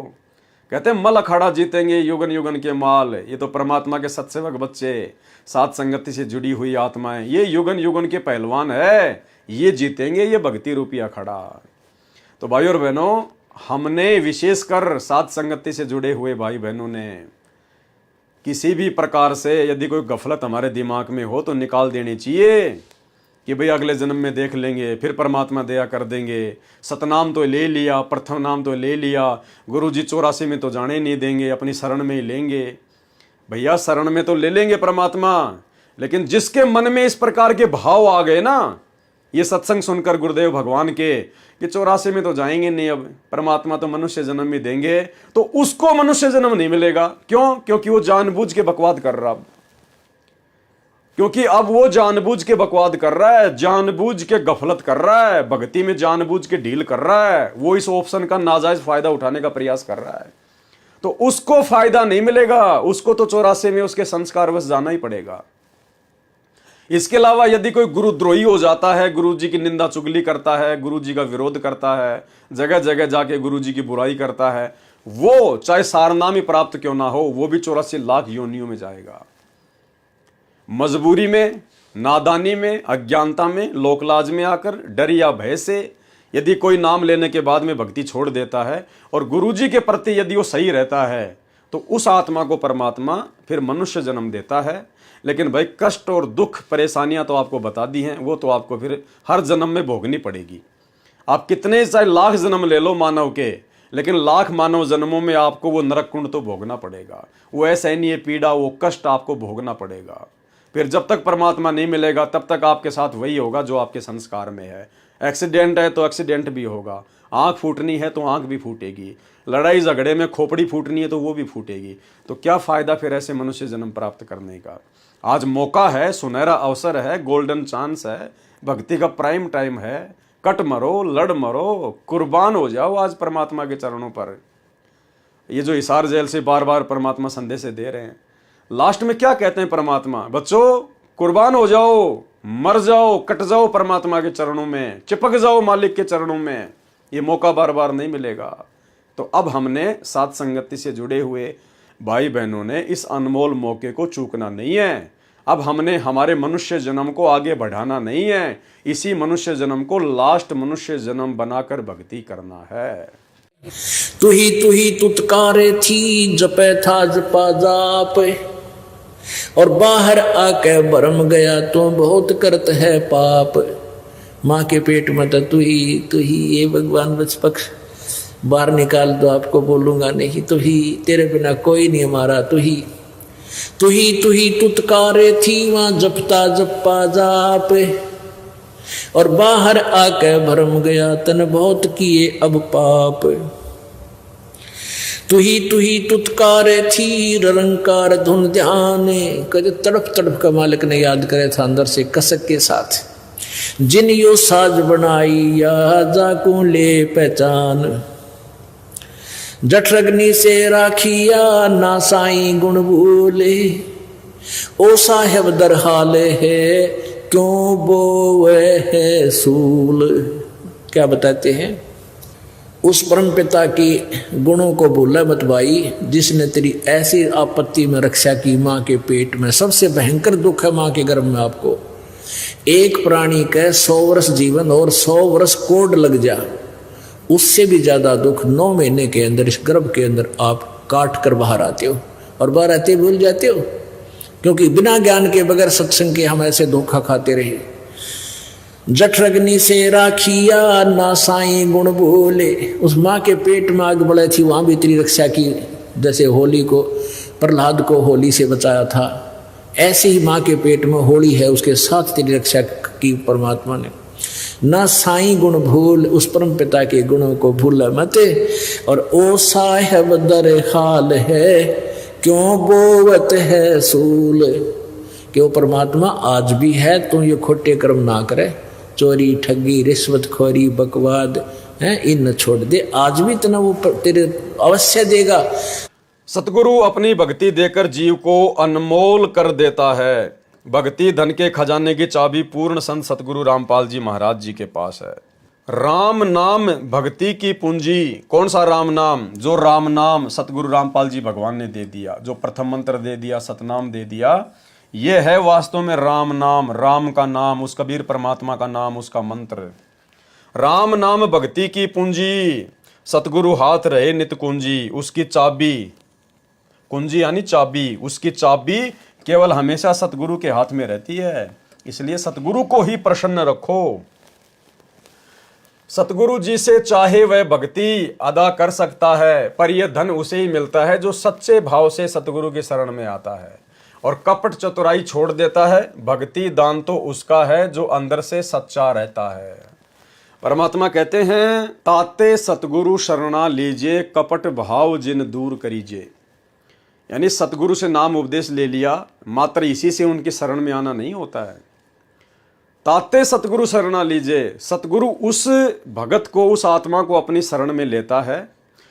कपट भाव जिन दूर करीजिए, जो अपने मन से, अपने दिलो दिमाग से सारे कपट भाव, छल, सारे ये चीज़ें जो है इनको दूर कर देता है। कोरा कागज बनकर सतगुरु के पास जाता है। कहते हैं ऐसी आत्मा को सतगुरु अपनी शरण में लेता है। और नाम उपदेश लेने के बाद भी गुलामी करनी थी, चापलूसी करनी थी, नौकरी करनी थी अपने गुरुजी की, और नौकरी कर रहे इन आश्रमों से जुड़ के राजनेताओं की, गंदी राजनीति की, हैं, गुरुजी के वचनों पे चलना था, गुरुजी के सत्संगों पे चलना था, और चल रहे हैं गुरुजी के परिवार के मनमाने आचरण पर। तो कहाँ से आपको सतगुरु अपनी शरण में लेगा? आप उपदेश लेकर भी सतगुरु की शरण में नहीं है। ये मरना कोई और है, वह मरना कोई और। यानी सतगुरु की शरण मिलने के बाद भी मर्यादा तोड़कर, राजनेताओं की चापलूसी करके, अपने जैसे भक्तों की चापलूसी करके, उनके मनमाने आचरण का शिकार होकर जो भक्ति कर रहे हैं, और अंत में फिर उनकी दुर्गति होती है। उनकी ऐसी दुर्गति होती है, जैसे धनाना आश्रम में सेवा करते करते 3 भगत ट्रैक्टर के नीचे दब के मर गए, अकाल मौत मरे। तो वो क्या है? वो उनके ऊपर सतगुरु का आशीर्वाद नहीं था, उनके ऊपर सतगुरु की मेहर नहीं थी, वो सतगुरु की सेवा नहीं कर रहे थे, वो तो काल की सेवा में व्यस्त थे। ये मरना कोई और है। यानी इस प्रकार से भक्ति का दिखावा करके, ढोंग करके सत्संग सुनो संत रामपाल जी के, और मनमाना आचरण फॉलो करो उनके परिवार के, इन कोऑर्डिनेटरों के। तो कहते ये मरना कोई और है, वह मरना कोई और सतगुरु की शरण में आकर उनकी प्रत्येक आज्ञा का पालन करके, उनके कृपा पात्र बनकर, और अंत में जो सुखदायी मौत मिलती है, अपनी इच्छा अनुसार जो मौत मिलती है, कहते हैं वह मरना कोई और। उस मरने को वह मरे जिन लिया चित चोर। कहते हैं ऐसे मरने को, सतगुरु की शरण में आने के बाद पूर्ण मर्यादा में रहकर जब भगत अपनी इच्छा मौत मरता है, कहते हैं उस मरने को वो मरे, वो मौत तो वो व्यक्ति पाएगा, ऐसी सहज मृत्यु तो वह भगत पाएगा जिन लिया चित चोर, जिसने इस मन को चुरा लिया है, मन के ऊपर विजय प्राप्त कर ली है। और मन के ऊपर विजय प्राप्त भाई और बहनों केवल सतगुरु का गुलाम बनकर की जा सकती है, सतगुरु का दास बनकर की जा सकती है। सतगुरु के भक्तों के चक्कर में आकर, सतगुरु के बेटा बेटी के चक्करों में आकर राजनेताओं की गुलामी करने वाले, आश्रमों में मजदूर बनने वाले, ये लोग कभी भी मन को नहीं चुरा सकते, कभी भी मन के ऊपर विजय प्राप्त नहीं कर सकते। जिसने अपनी चतुराई छोड़ दी वही गुरु भगत है। जो गुरु की आज्ञा का पालन करता है वही जीवित मर सकता है, अन्यथा लोग काल के द्वारा गुमराह हो जाते हैं और अंत में उनके हाथ कुछ नहीं रहता। बिल्कुल आश्रमों में यही हो रहा है। एक समय की बात है, गीसा संत जी सत्संग किया करते थे और कबीर परमात्मा की चर्चा तथा उनके गुणगान किया करते थे। गांव के बाहर एक स्थान बना रखा था जहां पूर्णिमा की रात को सत्संग हुआ करता था। एक दिन गीसा संत जीता जाट के खेत से चने की फली चुग कर ले आए। खेत बिल्कुल खाली था क्योंकि जीता ने फसल निकाल ली थी और पीछे बची हुई कुछ फली गीसा संत जी ने चुग ली थी। जीता जाट बहुत गुस्से वाला आदमी था। जब उसे पता चला कि गीसा संत ने उसके खेत से चने की फली उठा ली है तो वह गुस्से से आग बबूला हो गया। गांव के कुछ मौजूद आदमियों को लेकर उसने गीसा संत जी के निवास स्थान पर पंचायत बुलाई और कहा, यह मेरे खेत से चने चुरा कर लाया है। गीसा संत जी ने प्रार्थना की, भाई वे तो वैसे भी मिट्टी में मिल जानी थी, मैंने 2 सेर यानी 2 किलो ही फली चुग ली, इसमें क्या बुराई है। जीता जाट कहने लगा, 2 सेर नहीं थी, तू 2 बोरी भरकर लेकर आया है। ये वही जीता जाट है जो आगे चलकर संत गीसा दास जी का उत्तराधिकारी बना, संत गीसा जी का ये परम सेवक बना फिर आगे चलकर। तो गीसा संत जी तो 2 किलो लेके आए थे फली चुग के, और जीता जाट बोला, भैया 2 बोरी भर के लाया है, मैंने देखा है मेरी आंखों से। तू 2 बोरी भरकर लेकर आया है, मैंने देखा है। तब गीसा संत जी ने कहा, गुस्सा क्यों होते हो जीता, जितनी चाहिए उतनी वापस ले लो। गीसा संत जी ने आंगन में पड़ी 2 सेर फलियों के ऊपर एक सफेद चादर डाल दी। गीसा संत जी ने कहा कि भाई गुस्सा मत कर, जितनी चाहिए उतनी ले ले। और वहीं पे आंगन में जो वो 2 सेर फली लाया था तोड़ के 2 किलो, उनके ऊपर एक सफेद जो है वो कपड़ा डाल दिया और क्या कहा, और कहा जितनी चाहिए इस चादर के नीचे से निकाल लो, चादर मत हटाना। जीता जाट ने उस सफेद चादर के नीचे से 25 मण चने निकाल लिए। एक मण में 40 किलो होते हैं, 25 मण चने निकाल लिए, जो खाली 2 किलो ही फड़ी थी वहां पर, जिनके ऊपर उस सफेद कपड़ा डाल रखा था। बात रफा दफा हुई और लोग अपने अपने घर चले गए, परंतु जीता जाट के मन में एक बात खटक गई, आज तो एक चमत्कार ही हो गया। वास्तव में ही 2 सेर चने थे, 2 किलो ही चने थे वहां तो, लेकिन चादर के नीचे से मैंने 25 मण चने निकाल लिए। इसके बाद जीता जाट गीसा संत जी से शर्म मानने लगा और उनके निवास स्थान की तरफ जाने से कतराने लगा। एक रात जीता जाट की खेत में पानी की बारी थी, यानी उसने अपनी फसल में पानी देना था। जब वह रात को खेत में जाने लगा तो उसे शब्दवाणी गाने की आवाज सुनाई दी। गीसा संत जी कबीर परमात्मा का गुणगान कर रहे थे। तभी जीता जाट के साथ एक और व्यक्ति था जिसने कहा, जीता अभी खेत में जाकर क्या करेंगे, आधी रात के बाद पानी की बारी है, चलो थोड़ी देर भजन कीर्तन सुन लेते हैं।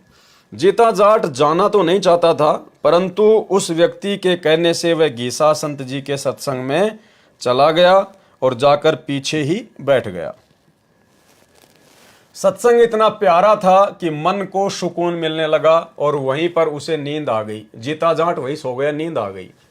जब उसकी आंख खुली तो सुबह हो चुकी थी और वह पानी लगाना भूल गया। उसे बड़ा दुख हुआ कि इस गीसा के कारण मेरे खेत की सिंचाई नहीं हो पाई। फिर भी उसने अपने मन को काबू में किया। सभी लोग गीसा संत जी के चरण स्पर्श करके अपने अपने घर जा रहे थे। जीता जाट भी शर्म के मारे उन्हीं लोगों के पीछे पीछे गीसा संत जी के पांव छूने पहुंचा। जैसे ही उसने गीसा संत जी के चरण स्पर्श किए तो उसके हाथों में गिल्ली मिट्टी लग गई। ये देखकर जीता जाट बोला, गीसा तू तो यहीं पर बैठा है पूरी रात, फिर तेरे पांव गिल्ली मिट्टी में क्यों भरे हुए हैं? इतनी बात सुनकर गीसा संत जी ने फरमाया, भाई जीता तू तो यहां सत्संग में सो रहा था, मैंने सोचा तुझे क्यों उठाऊं।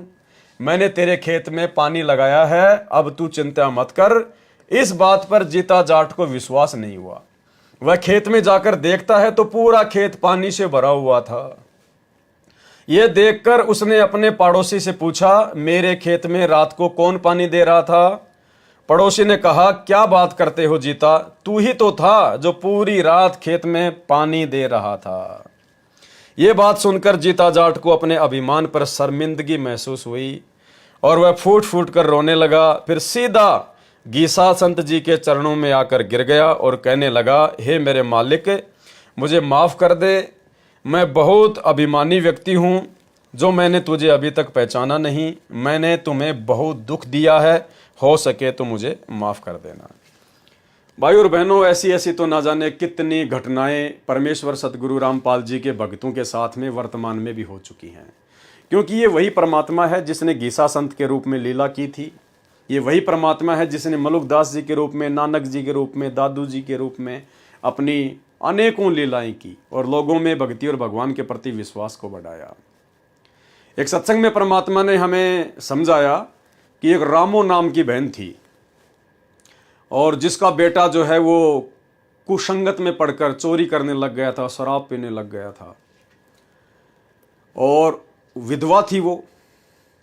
और उस नगर में एक संत आए हुए थे। यही कबीर परमात्मा आते रहते हैं अपनी आत्माओं को संभालने के लिए।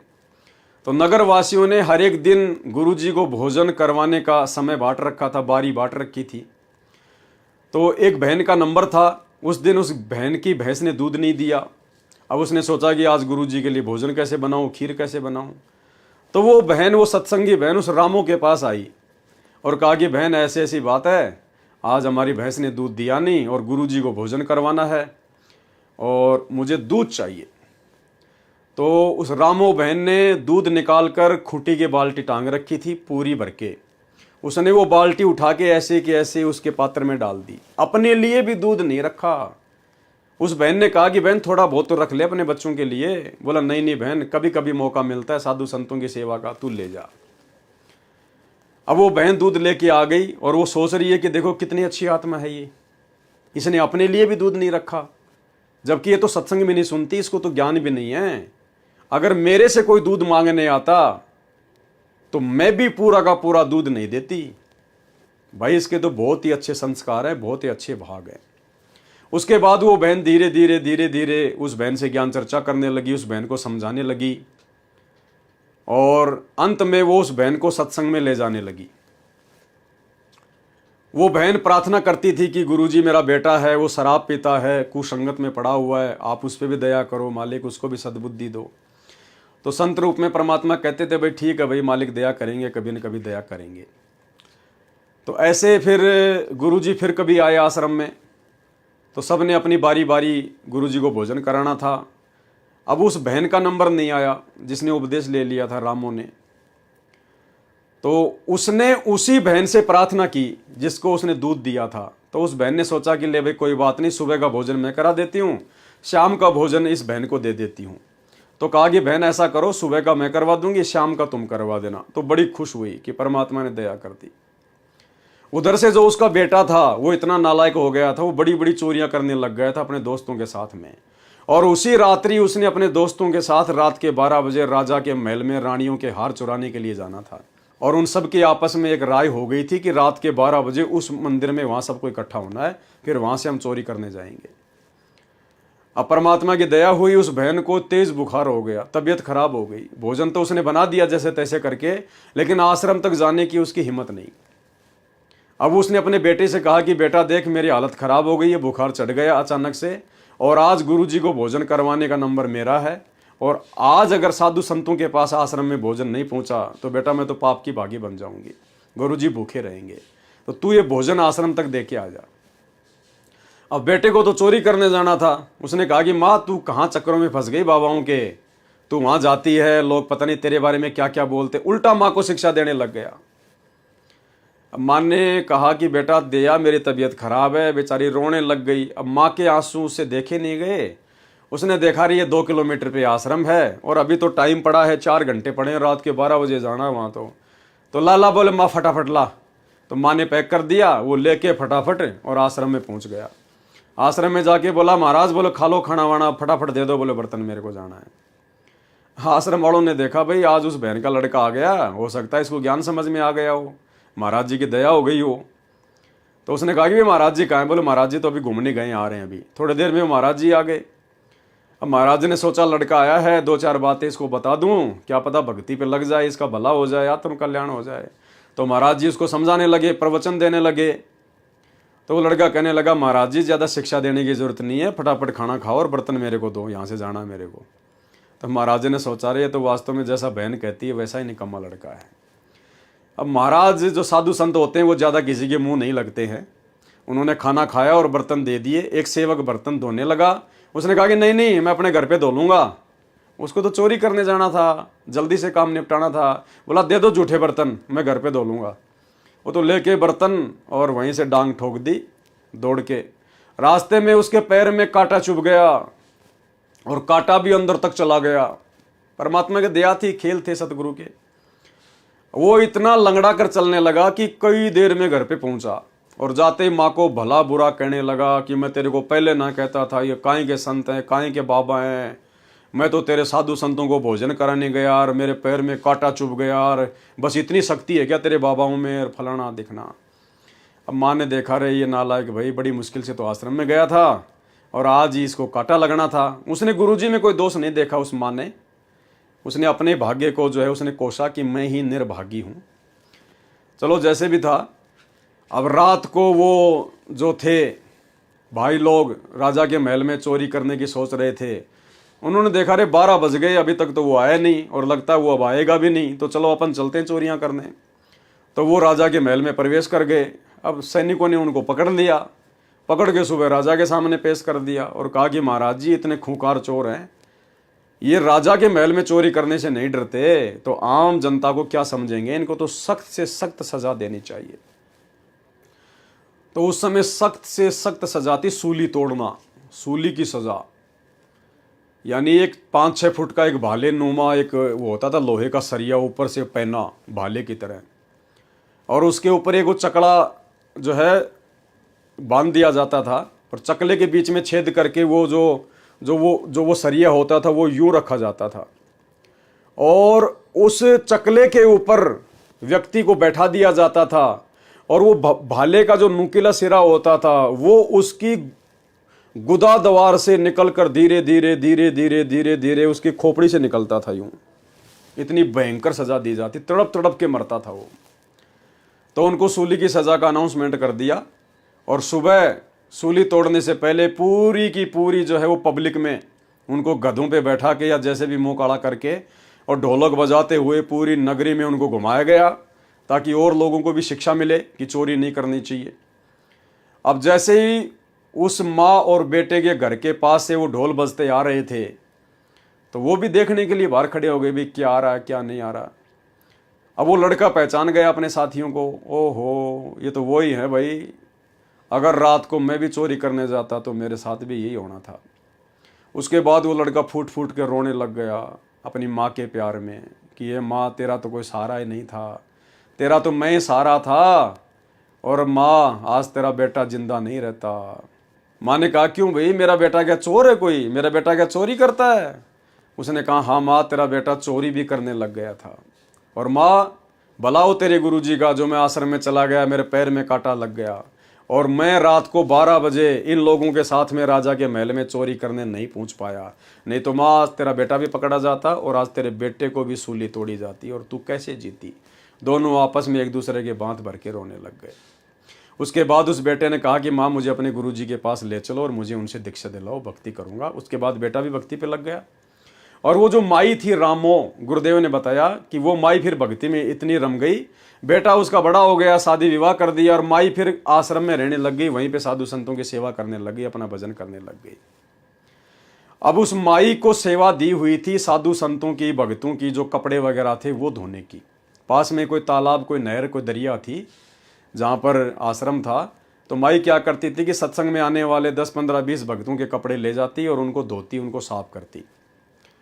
अब गुरुजी का सत्संग चल रहा था और किसी सेवादार ने कहा कि माई अब तेरे पास में समय है, फटाफट चली जा और ये कपड़े धो के ले आ। लेकिन उसकी इच्छा थी कि मैं सत्संग सुनूं गुरुजी का, लेकिन वो दबाव में आके लेके कपड़े वहाँ तालाब पे वो चली गई धोने के लिए। अब उसने सोचा क्यों ना इन कपड़ों को मैं पानी में भिगो देती हूँ और थोड़ी देर में गुरुजी का सत्संग सुन लेती हूँ, बाद में आके फटाफट इनको धो लूँगी, घंटा आध घंटा सत्संग सुन लूँगी। तो उसने ऐसा ही किया, कपड़े उसने पानी में भिगो के साइड में रख दिए और दौड़ के आश्रम के बाहर ही जाके बैठ गई और कान लगा के बैठ गई और गुरुजी का सत्संग सुनने लगी। आई तो थी आधा घंटा सुनने के लिए और 3-4 घंटे बीत गए, उसको पता ही नहीं चला। अब मौसम ऐसा ही था, वो सर्दियों का टाइम था, बाद में कपड़े सूखने नहीं थे और बाद में वो दौड़ के गई वहाँ पर। अब किसी सेवादारनी ने उसको देख लिया और सेवादारनी ने जाकर गुरुजी से उसकी शिकायत कर दी कि गुरुजी ये रामो बहुत निकम्मी हो गई, इसको जो सेवा आपने दी है ढंग से सेवा ये करती नहीं है, कपड़े धोने की सेवा थी और ये तो यहीं बैठी हुई है। अब गई है गुरुजी दौड़ के कपड़े धोने के लिए, अब कैसे सूखेंगे भगत, अब क्या पहनेंगे। तो रामो बहन की किसी ने उधर से शिकायत कर दी गुरुजी से। अब रामो बहन गई दौड़ के कि भाई आज तो काम बिगड़ गया, अब तो कपड़े सूखेंगे नहीं, अंधेरा हो गया। अब जैसे वो रामो बहन वहाँ तालाब पे गई तो उसने देखा कि सारे भक्तों के कपड़े धो धा के सुखा रखे हैं और सारे कपड़े सूख के तैयार हो रखे हैं। उसको बड़ा आश्चर्य हुआ। उसने सबसे पूछा वहाँ पर कि बहन क्या तूने मेरे कपड़े धोए हैं, क्या तूने मेरे कपड़े धोए हैं? अब सब ने मना कर दिया, भाई हम क्यों धोएंगे तेरे कपड़े, और तू क्यों पूछ रही है, तू खुद ही तो धो रही थी, तू खुद ही तो धो रही थी कपड़े, तूने खुद ही तो सुखाए हैं हमारे सामने और तू खुद ही हमारे से तू मजाक कर रही है। तो रामो बहन समझ गई कि भाई ये तो परमात्मा की लीला है, परमात्मा ने मेरा रूप बना के ये कपड़े धोए मेरे। उसने फटाफट सारे कपड़े समेटे और आश्रम में लेके आ गई। और उधर से गुरुजी से किसी ने उनकी शिकायत लगा रखी थी, सभी लोग दुखी थे कि आज क्या पहनेंगे, हम तो सर्दी मरेंगे, कपड़े ही नहीं हैं। और वो सारे कपड़े सुखा सुखा के सबको दे रही है और सब लोग सोच रहे भाई ये क्या हो गया, ये क्या हो गया। अब बाद में फिर परमात्मा ने बताया कि भाई इसने सत्संग सुनने के मकसद से, देखो तुमने तो इसकी शिकायत लगा दी मेरे पास में, लेकिन तुमने इसके मन के भाव को नहीं जाना कि ये क्यों बाहर बैठी हुई थी। ऐसा नहीं है कि ये कपड़े धोना नहीं चाहती थी, ये सेवा नहीं करनी चाहती थी, लेकिन आश्रम में खाली कपड़े धोने के लिए थोड़ी आती है ये। अरे कपड़े धोने के लिए थोड़ी आश्रम में पड़ी हुई है, आश्रम में तो भक्ति के लिए आई हुई है। समय मिले तो थोड़ी बहुत सेवा कर लो अपनी। तो इसका जो मन था वो सत्संग में था और तुम जबरदस्ती भेज रहे थे। तो भाई परमात्मा ने लीला करी है, परमात्मा ने जो है इसके कपड़े धोए हैं। इस प्रकार से फिर परमात्मा ने उस घटना को अंजाम दिया। छोटा सा सत्संग है, आप जी गुरुदेव भगवान के मुख कमल से सुनेंगे तो आपके अंदर विशेष तौर पर शरीर में सनसनी पैदा हो जाएगी परमात्मा के इस चमत्कार को देखकर, इस घटना को देखकर। और रामो बहन वाली तो आपको कहानी पता ही है सारा। उसके बाद में जो कपड़े वाली जो कहानी है वो थोड़ी सी दास आपको एक वीडियो के माध्यम से सुना देता है, सुनिए। तो पुण्यात्माओं, वो जो बहन थी जिसका लड़का, उस लड़के ने भी उपदेश ले लिया जिसके कांटा लग गया था और वह मौत बच गई थी, मृत्यु बच गई थी, उसकी चोरी नहीं करने जा पाया था प्रभु की कृपा से। उसने भी उपदेश ले लिया, सारी कथा गुरु जी से बताई। तो परमेश्वर के उस परमात्मा ही आए हुए थे। कबीर जी ऐसे ही चलते रहते हैं, इसीलिए तो आपको अभी तक यहाँ तक ले आए, इस कलयुग के इस पीक टाइम तक। कभी कहीं आपसे भक्ति करवाई, कभी किसी रूप में कहीं प्रकट होकर आपसे भक्ति करागे। आपके 2-4 जन्म उस भक्ति के कारण आपको मनुष्य के मिलते रहे, और अब 600 साल पहले फिर आगे थे, आपकी पूरी चार्ज कर गई बैटरी। तो इसी कारण से आपको मनुष्य जन्म मिलते रहे, और आपके अंदर चाह है भगवान की, अब आके फिर से मान लिए। तो लड़का अपनी माँ के साथ जाने लगा। बहुत श्रद्धा होगी माँ बेटिया की। अब लड़के की शादी होगी, वो बहन रामो फिर तो महाराज जी की सेवा में ज़्यादा रहने लगी। जैसे 2 दिन आते, 4 दिन आते या 10 दिन आते, प्रतिदिन 1 घंटा सत्संग भी करते थे। तो वह क्या करती थी, सत्संग के दौरान जो बाहर से आसपास के ग्रामों के भी भक्त आते थे, बर्तन ले जाती, कपड़े ले जाती, सबके साधु भक्तों के जैसे वहाँ भक्त रहते थे 10-5 महाराज जी के साथ, गुरु जी के कपड़े, वो कपड़े धोने की सेवा ले लेती। एक दिन वो साथ ही एक दरिया थी, बिल्कुल साथ से एक दरिया बनी हुई थी, वहाँ घाट पर धो के लाया करती थी। अब पर सत्संग शुरू हो जाता और उसको कह दिया कि माई ने बहन तू नौकर कपड़े धो लाई, मौका है। फिर सूखे को नहीं गए सर्दियाँ के दिन से। अब वो उसके कहने से लेकर सब कपड़े चल पड़ी, और मन उसका न्यू था सत्संग सुन लूँ। उसने क्या किया, वहाँ जाकर कपड़े बे दिए। पहले भिगोया करते कपड़ों को, और फिर कुछ देर बाद उसने मोगरे मागरे मार कर उन्हें धोया करते डंडों से। तो उसने सोचा ये कपड़े मैंने बे दिए और ये इतना मैल गलेगा, मैं सत्संग सुन लेती हूँ। वह थोड़ी सी दूरी पर था, वापस आके और आश्रम से बाहर ही बैठ गई। खूब आवाज़ सुनाई देती वहाँ, नो बैठी रही सारी। सत्संग शुरू कर रखा गुरुदेव ने, उसकी आँखें में आंसू आवे। मैं भी इसी दुखी थी। कथा सुना रहे थे परमात्मा, जिसका लग गया उसका याद रहा करे। अन्य रो है भगवान बड़ी दया करी, कति मेरे को तो नरक से निकाल लिया। यानी उसने 1.5-2 घंटा जो गुरु जी ने सत्संग किया, उसको ये नहीं पता चला तू के काम आई थी, भूल गई। अब सत्संग समापन हुआ, जब उसकी वह चेतना आई, उसने सोची आज बात बिगड़ेगी।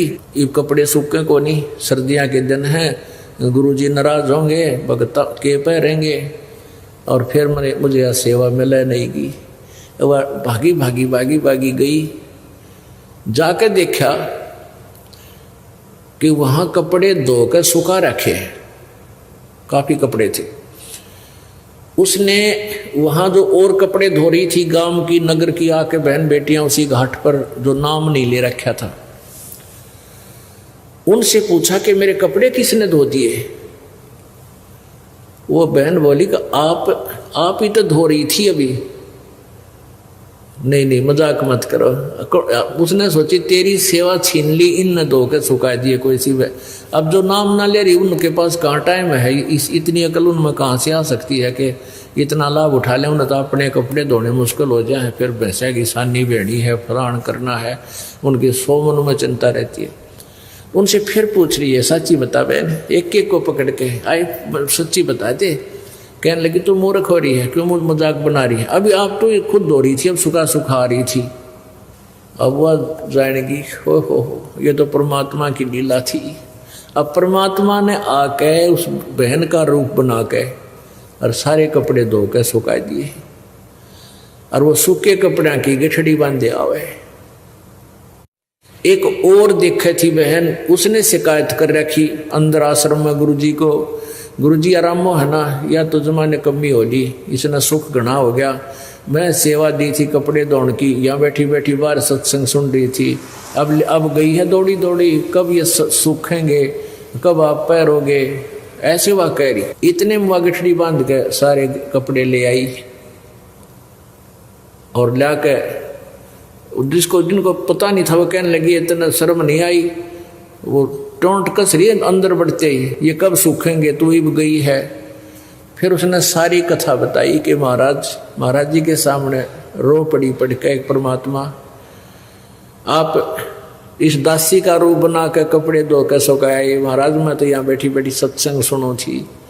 तो उसने सारी कथा सब बहनों को बताई, औरों को भी दृढ़ विश्वास हुआ। तो पुण्यात्मा ऐसे क्रिस्में जब होने लग जाते हैं भक्तों के साथ और ज़्यादा श्रद्धा बढ़ जाती है परमात्मा में, तो परमात्मा ऐसी लीलाएं किया करते हैं और इसीलिए परमात्मा की चाह हमें बनती है। अब देखो उसने स्टार्ट की, धीरे धीरे इतनी श्रद्धा बढ़ गई उस बहन की, घर जाना, घर भी बच्चों को संभाल दिया, ले बेटा करो अपना काम, सत्संग के दौरान मैं तुम्हारे पास नहीं आ पाऊंगी। बेटा भी लायक बंदी छोड़ की दया होगी उसके ऊपर है, क्योंकि उसको भी ऐसा झटका दिया। तो परमात्मा जब चाहे तो सब कुछ कर सकता। सतगुरु जो चाहे सो कर ही, 14 कोट दूत जम डर ही, ऊत भूत जम त्रास निवारे और चित्रगुप्त के कागज पाड़े। परमात्मा सब कुछ कर सकता है। जीता जाट की ये आदिनी देखकर घीसा संत जी ने उसे अपना शिष्य बना लिया और नाम उपदेश दे दिया। बाद में घीसा संत जी के उत्तराधिकारी रूप में भी जीता संत ही बैठे थे। जीता संत जी बाद में अपने गुरु घीसा संत जी की महिमा का गुणगान करते हुए कहते हैं, मारे चढ़ गया रंग बुढ़ापे में, बहुत दिन का मनवा रूसा रूसा फिरे था, आन फसाया गुरु नाके में। मारे चढ़ गया रंग बुढ़ापे में कि इस उम्र में भी मुझे मेरे गुरुदेव भगवान ने मुझे ज्ञान देकर, मेरी आंखें खोलकर, मेरे साथ में चमत्कार करके ऐसी घटना को अंजाम देके और मेरे अंदर बुढ़ापे में भी भक्ति का रंग चढ़ा दिया। बहुत दिन का मनवा रूसा रूसा फिरे था, रूसा रूसा यानी नाराज नाराज, उदास उदास फिरे था ये मन। आन फसाया गुरु नाके में, सतगुरु ने अपनी भक्ति के नाके में फंसा लिया। जैसे सुई के नाके में हम कोई डोरी को फंसा देते हैं और गांठ मार देते हैं, फिर वो सुई के साथ साथ ही घूमता है। तो कहते हैं सतगुरु ये इस दुनिया में जो जीव के अहंकार को तोड़कर, अभिमान को तोड़कर और अपने भक्ति रूपी नाके में फंसा सकता है। इसलिए चाहे जीव में कितने ही कपट क्यों ना हो, कितने ही विकार क्यों ना हो, बंदी छोड़ सतगुरु रामपाल जी भगवान हर एक जीव की अच्छे से खबर रखते हैं। वे हमारे अच्छे और बुरे कर्मों से परिचित हैं, वही कुल के मालिक हैं। अभी भी वक्त है, पहचान जाओ और परमात्मा के चरण पकड़ लो। ये अवसर बार बार हाथ नहीं आने वाला। जब बंदी छोड़ सतगुरु रामपाल जी महाराज अपनी लीला करके शतलोक धाम चले जाएंगे तो देखना ये दुनिया कैसे उनकी याद में रोएगी। उनकी एक झलक पाने के लिए देवता तक तरसते हैं। इसमें कोई झूठ नहीं है, कोई मिलावट नहीं है, कोई संशय नहीं है। यही बात सतगुरु रामपाल जी परमेश्वर अपने सत्संगों में अक्सर कई बार कहते हैं कि बच्चों ये दुनिया का दस्तूर है, ये दुनिया अंधी है, ये वक्त गुरु को नहीं पहचान पाती। जब भी कोई महापुरुष धरती पर आता है उस समय उनके साथ में लड़ाई झगड़ा करती है और उनके जाने के बाद उनको परमात्मा मान के, पहुंचा हुआ संत मान के फिर उनकी भक्ति करती है, पत्थरों की पूजा करती है। बाद में क्या मिलेगा? तो एक सत्संग में गुरुदेव भगवान ने इसी बात का जिक्र करते हुए बताया कि ये दुनिया इस दास को उस समय मानेगी जब ये दास यहां से जा लेगा। उसके बाद मेरी मंडी बनाई जाएगी, मेरा मंदिर बनाया जाएगा, मेरे नाम के कीर्तन किए जाएंगे, लेकिन फिर क्या मिलेगा? फिर क्या मिलेगा? टट्टू मिलेगा, टट्टू। समय रहते फायदा उठाना था और जिन महापुरुषों ने समय रहते फायदा उठा लिया, आगे परमात्मा कह रहे हैं कि विशेष सौभाग्य है उन आत्माओं का जिन्होंने समय रहते पहचान लिया। जैसे आज हम सत्सेवक भाई बहनों ने अपने गुरुदेव को पहचान लिया और इनके साथ में परमात्मा तुल्य व्यवहार कर रहे हैं, परमात्मा ही समझकर, परमात्मा जैसा ही मानकर, क्योंकि हैं ही परमात्मा और हम वही सारे कार्य इनके साथ में हम कर रहे हैं जो परमेश्वर के साथ किए जाते हैं। जितना सम्मान, जितना आदर भगवान को दिया जाता है, जो पूज्य भाव परमात्मा में होते हैं, वही हम अपने गुरुदेव के प्रति जो है प्रकट कर रहे हैं। तो गुरुदेव कहते हैं कि परम सौभाग्य है उन आत्माओं का जो वर्तमान में समझ गए, अन्यथा दुनिया आने वाले समय में रोएगी, पछताएगी, कुछ भी याद नहीं लगेगा। सुनिए। काम के काम आओगे यहाँ पे, पर ये जब आओगे जब ये दास जा लेगा, फिर और मंडी बनाओगे, मंदिर काटेंगे, बेगन तार देंगे, फिर यहाँ के टट्टू होगा, कुछ भी नहीं होगा। अब संत चला जा और उसके जैसे वैद मर जा, अब जिंदा जब जीवित है, जब दवाई दो, नब्ज देखेगा, सारी विधि बतावेगा तो बेड़ा पार होगा। और वो चिल्ला जा फिर पाछा से उसकी मूर्ति बना लो, छोटा मंदिर बना लो और घंटी बांध लो, वो लाभ नहीं हो सकता आपको। तो ये हमारे अंदर बाद में जागरण की आदत है। वर्तमान में जो जागेगी वो बहुत भाग्यवान और पुण्यकर्मी प्राणी है। सत्कर्म मानना विशेष रजा है परमेश्वर की आपके ऊपर, ये उसकी कृपा बिना और आपके पुण्य कर्मों के संयोग बिना ये मार्ग मिला नहीं करता। ये जग बादल धुंध का मीन ना डरिए, जय मन चाहे राम को तो दासातन करिए। दासातन माने आधे नहीं रखना, मन में एम मत लाना किसी बात का भी, ना दान का, ना धर्म का, ना संतान का, ना सेवा का, ना राज का। जिस दिन एम आ गया परमात्मा आपसे 100 कोस दूर हो जाएगा। ये ऐसा रिएक्शन है मालिक का। तुम्हारी बुद्धि में क्यों नहीं समझ आती कि बंदी छोड़ सतगुरु रामपाल जी भगवान ने समस्त धर्म गुरुओं को अध्यात्म ज्ञान चर्चा के लिए निमंत्रण दिया है। सभी धार्मिक संस्थाओं को ललकारा है कि आओ और सत्य ज्ञान की परख करो। फिर वे मुंह छुपाकर क्यों बैठे हैं? 300 साल से चल रही गाड़ियां और प्रचार कर रहे साधु महात्मा इतने पुराने ज्ञान में रंगे हुए हैं, फिर भी अपने ज्ञान के ऊपर उन्हें पूर्ण विश्वास नहीं है। वे संत रामपाल जी महाराज जी से ज्ञान चर्चा करने से डरते हैं। लोग कहते हैं संत रामपाल जी महाराज जेल में हैं। खासकर मुसलमान धर्म के लोग कहते हैं अगर वह कबीर अल्लाह है तो संत रामपाल जी को बाहर क्यों नहीं निकालता। तो उन्हें बता दूं कि वे अपने खुदा पर भी ईमान पक्का करें। जिसे तुम खुदा कह रहे हो उसी के एक पैगंबर हजरत यूसुफ अलैहिस्सलाम भी बेगुनाह सालों जेल में रहे, नाना प्रकार की यातनाएं झेली। हजरत यूसुफ अलैहिस्सलाम का पूरा जीवन दर्दनाक कठिनाइयों से गुजरा, पर क्या वे उस अल्लाह के पैगंबर नहीं थे? जब सभी पर मुसीबतें आई, जब मिस्र में अकाल पड़ गया, तब हजरत यूसुफ अलैहिस्सलाम ने अपने खुदा से मदद तलब करके पूरे मिस्र को अकाल से बचाया। ठीक इसी प्रकार याद रहे 2-3 सालों में इस धरती पर इतना भयंकर अजाब आ जाएगा कि तुम्हें छुपने की जगह भी नहीं मिलेगी। उस अजाब से बंदी छोड़ सतगुरु रामपाल जी भगवान ही बचाएंगे। देखो क्या लिखा जा रहा भाई और बहनों। ठीक इसी प्रकार याद रहे 2-3 सालों में इस धरती पर इतना भयंकर अजाब आएगा। कब? 2-3 सालों में। 2024 चल रही है, 2028 लास्ट युग परिवर्तन का समय है। तो आने वाले 2 से 3 सालों में भाई और बहनों क्या नहीं होगा जिसकी किसी ने कल्पना भी नहीं की होगी, वो भयंकर मंजर आपको इस धरती पर देखने को मिलेगा कि तुम्हें छुपने की जगह भी नहीं मिलेगी। उस अजाब से बंदी छोड़ सतगुरु रामपाल जी भगवान ही बचाएंगे।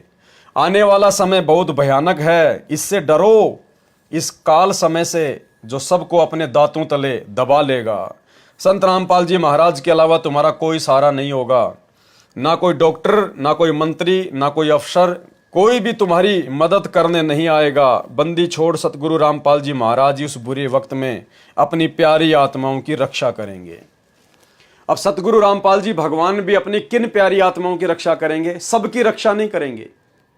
देखो उनके शरण में लाखों लोग आ चुके हैं, करोड़ों लोग आ चुके हैं। बरवाला कांड के बाद भी काफ़ी संख्या में लोग उनके शरण में आ चुके हैं, इन आश्रमों से जुड़ चुके हैं। लेकिन सतगुरु रक्षा किन की करेगा? जब विशेष परिस्थितियां भगत के सामने पैदा होती हैं पृथ्वी पर, तो किन आत्माओं की मदद होती है? सबकी मदद नहीं होती है। ठीक है, अगर किसी की अपने संस्कार वश मदद हो रही है वो अलग बात है, लेकिन सतगुरु अपनी तरफ से अपना आशीर्वाद देकर किसकी मदद करेगा? यदि उनकी शरण में जो जो व्यक्ति आ गए, लाखों आ गए, तो लाखों की मदद नहीं करता गुरु।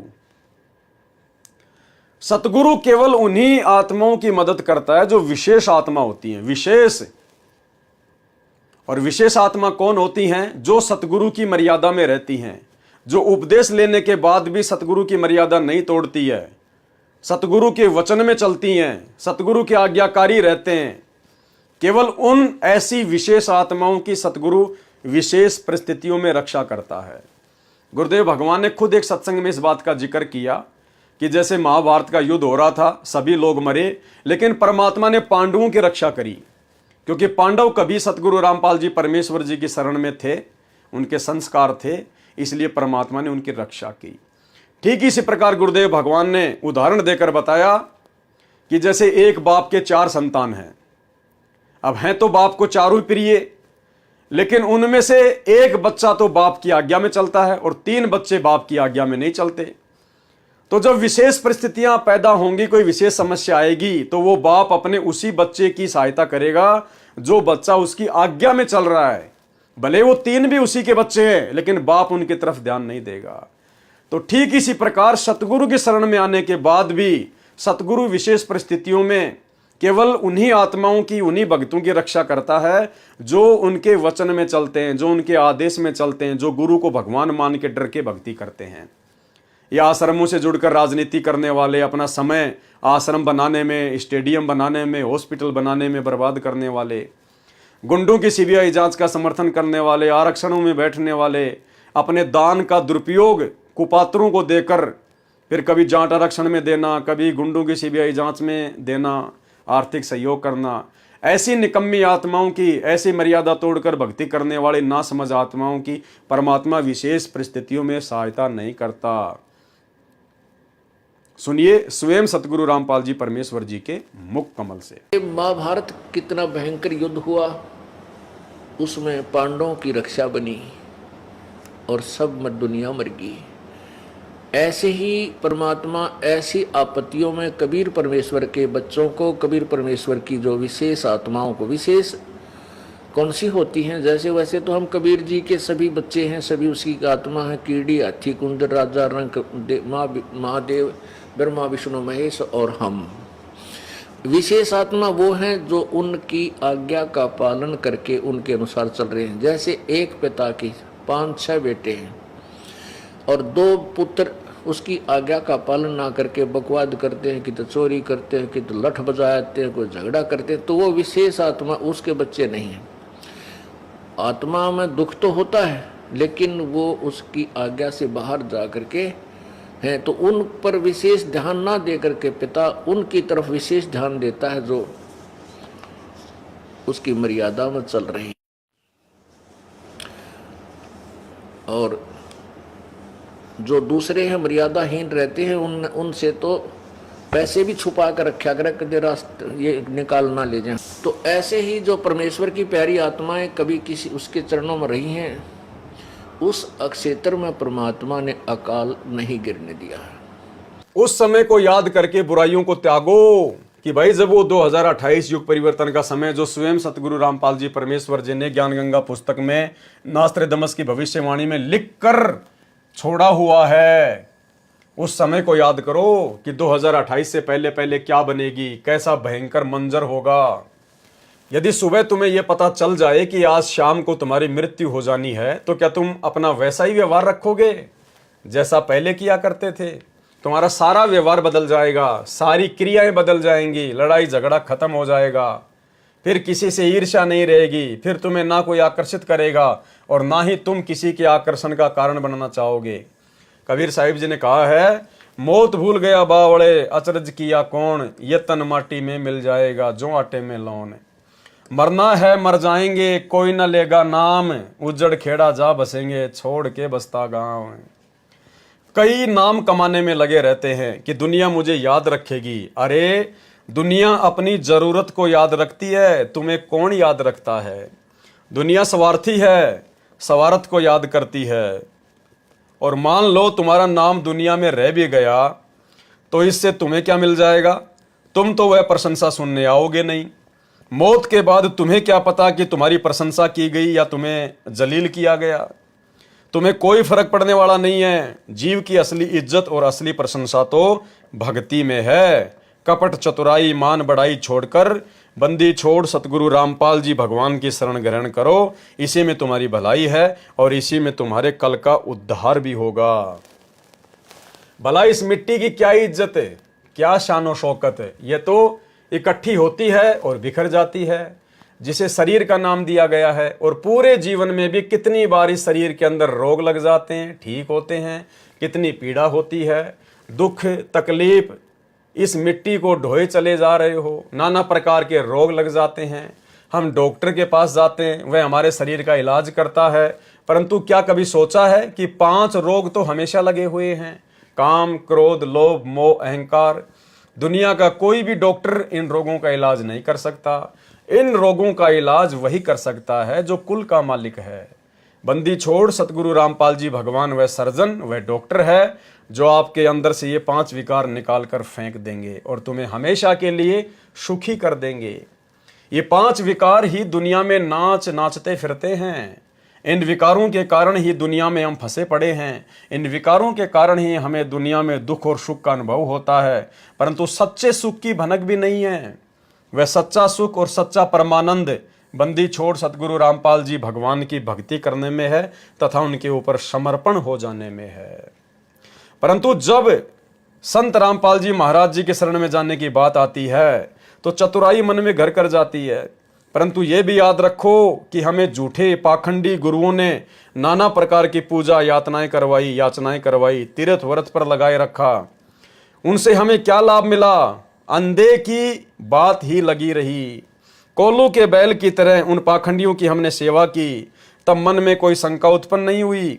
परंतु जब ठीक ठिकाना और सच्चा दरबार मिलता है तो ये जीव मनमानी करने लगता है। बंदी छोड़ सतगुरु रामपाल जी भगवान को हमसे कोई स्वार्थ नहीं है, वे तो परमार्थ के लिए आए हुए हैं। जो भी दान धर्म आश्रम में दिया जाता है वह दान धर्म सारी संगत के ऊपर ही खर्च होता है। भाई और बहनों, ये केवल उस समय की बातें भगत जी ने सोचकर लिखी है जिस समय सतगुरु आश्रम में हैं। और सतगुरु देव भगवान के आश्रम में रहते सहते आप जी जो भी दान धर्म करते हो, भले ही उसका कोई दुरुपयोग करे या कुछ भी करे, लेकिन आपको उसका फल ही मिलेगा, क्योंकि आपने सतगुरु को निमित्त मानकर सतगुरु के हाथों में दिया है, सतगुरु की देख रेख में दिया है।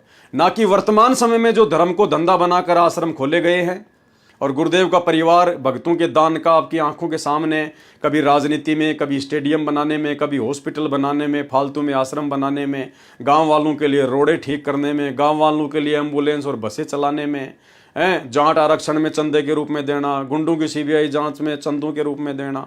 आज वर्तमान में आपके पैसों का दुरुपयोग ही दुरुपयोग हो रहा है। मुश्किल से 25% सदुपयोग हम कह सकते हैं जो कि ज्ञान प्रचार में, बाकी 75% आज आपके दान का दुरुपयोग ही हो रहा है। संत रामपाल जी महाराज तो निस्वार्थ भाव से हमारे लिए प्रयत्न कर रहे हैं, लेकिन वे झूठे पाखंडी गुरु हमारे दिए हुए दान का दुरुपयोग किया करते थे और दुनिया के सारे ऐसो आराम आनंद लिया करते थे। बोली भाली दुनिया इन पाखंडियों ने खूब फायदा उठाया, परंतु अब वक्त आ गया है मानव समाज को जगाने का। जागो और अपने परमपिता हम सब के हमदर्द सतगुरु रामपाल जी भगवान को पहचानो, समझो, अपने मन को, अपने मन की आदत को बदलो और झुक जाओ परमात्मा के चरणों में। परमात्मा ने इस काल के देश में हाट लगाइए, हाट यानी दुकान लगाइए भक्ति की। जो भी सच्चा व्यापारी है वह सच्चा सौदा कर लो। बंदी छोड़ सतगुरु रामपाल जी भगवान की शरण में आकर अपने धन को दुगना तिगना चौगुना कर लो। संत रामपाल जी भगवान रूहों के सच्चे व्यापारी हैं और रूह मानी आत्माओं के सच्चे व्यापारी हैं। इनके पास जाकर अपना भक्ति धन बढ़ा लो। कबीर साहिब जी ने कहा है, अरे कोई सौदा कर लो, लगी है धर्म की हाट, यानी भक्ति की दुकान लगी है, धर्म की दुकान लगी है, सच्चा संत धरती पर आया हुआ है, कर लो सच्चा सौदा। सौदा किया था हरिश्चंद्र राजा, घर में रही ना खाट। परमात्मा इसी प्रकार से करता है भगत के साथ में।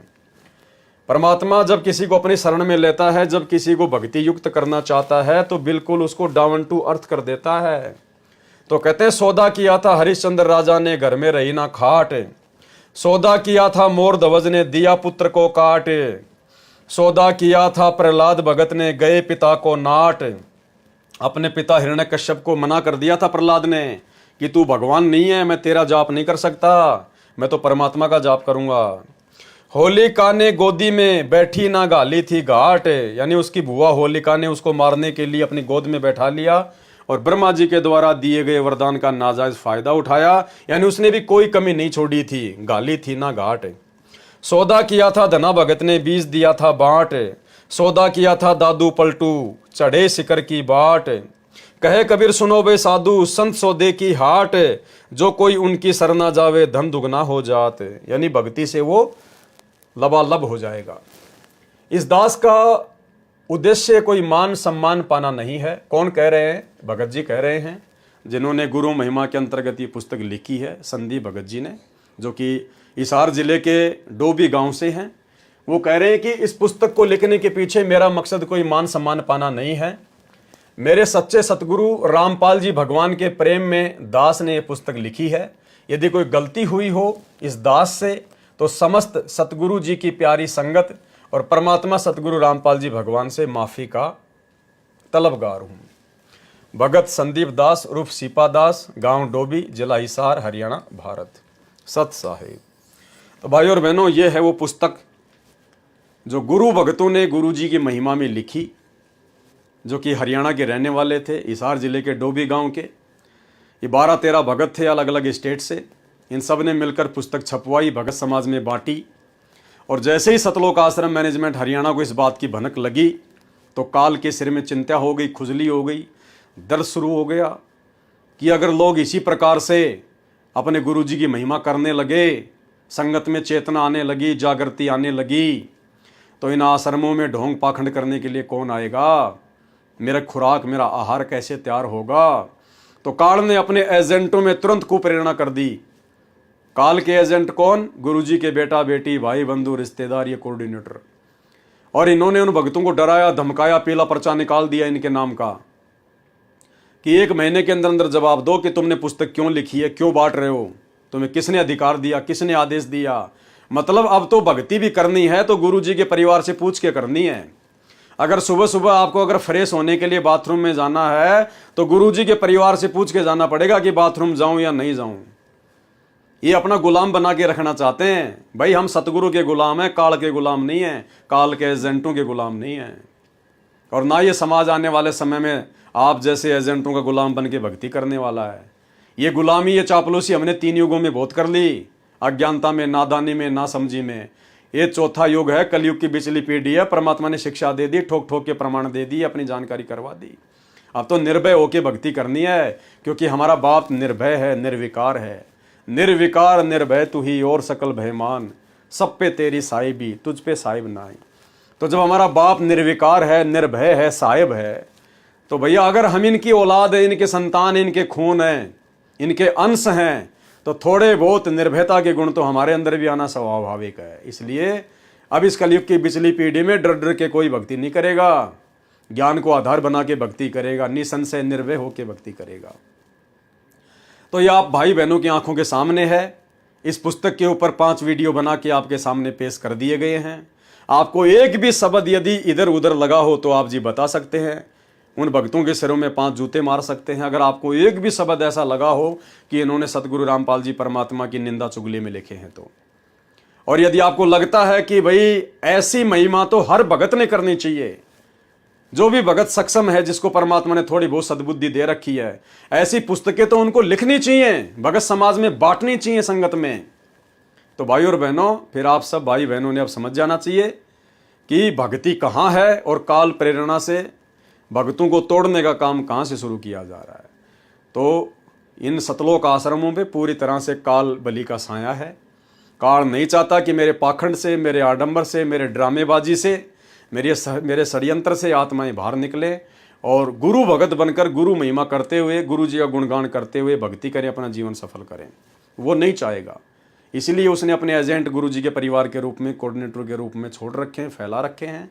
इन लोगों का काम केवल संगत में ड्रामेबाजी, पाखंड फैलाना, अज्ञान फैलाना, भक्तों की मर्यादा तोड़वाना, भक्तों को गुरु जी के सत्संगों के विरुद्ध कुकर्म करवाना, भक्तों का अनमोल समय और समासों को आश्रम बनाने में, हॉस्पिटल बनाने में, दूसरे उल्टे काम करने में, राजनीति करने में, जगत वालों के साथ मेल मिलाप में केवल बर्बाद ही करवाना है।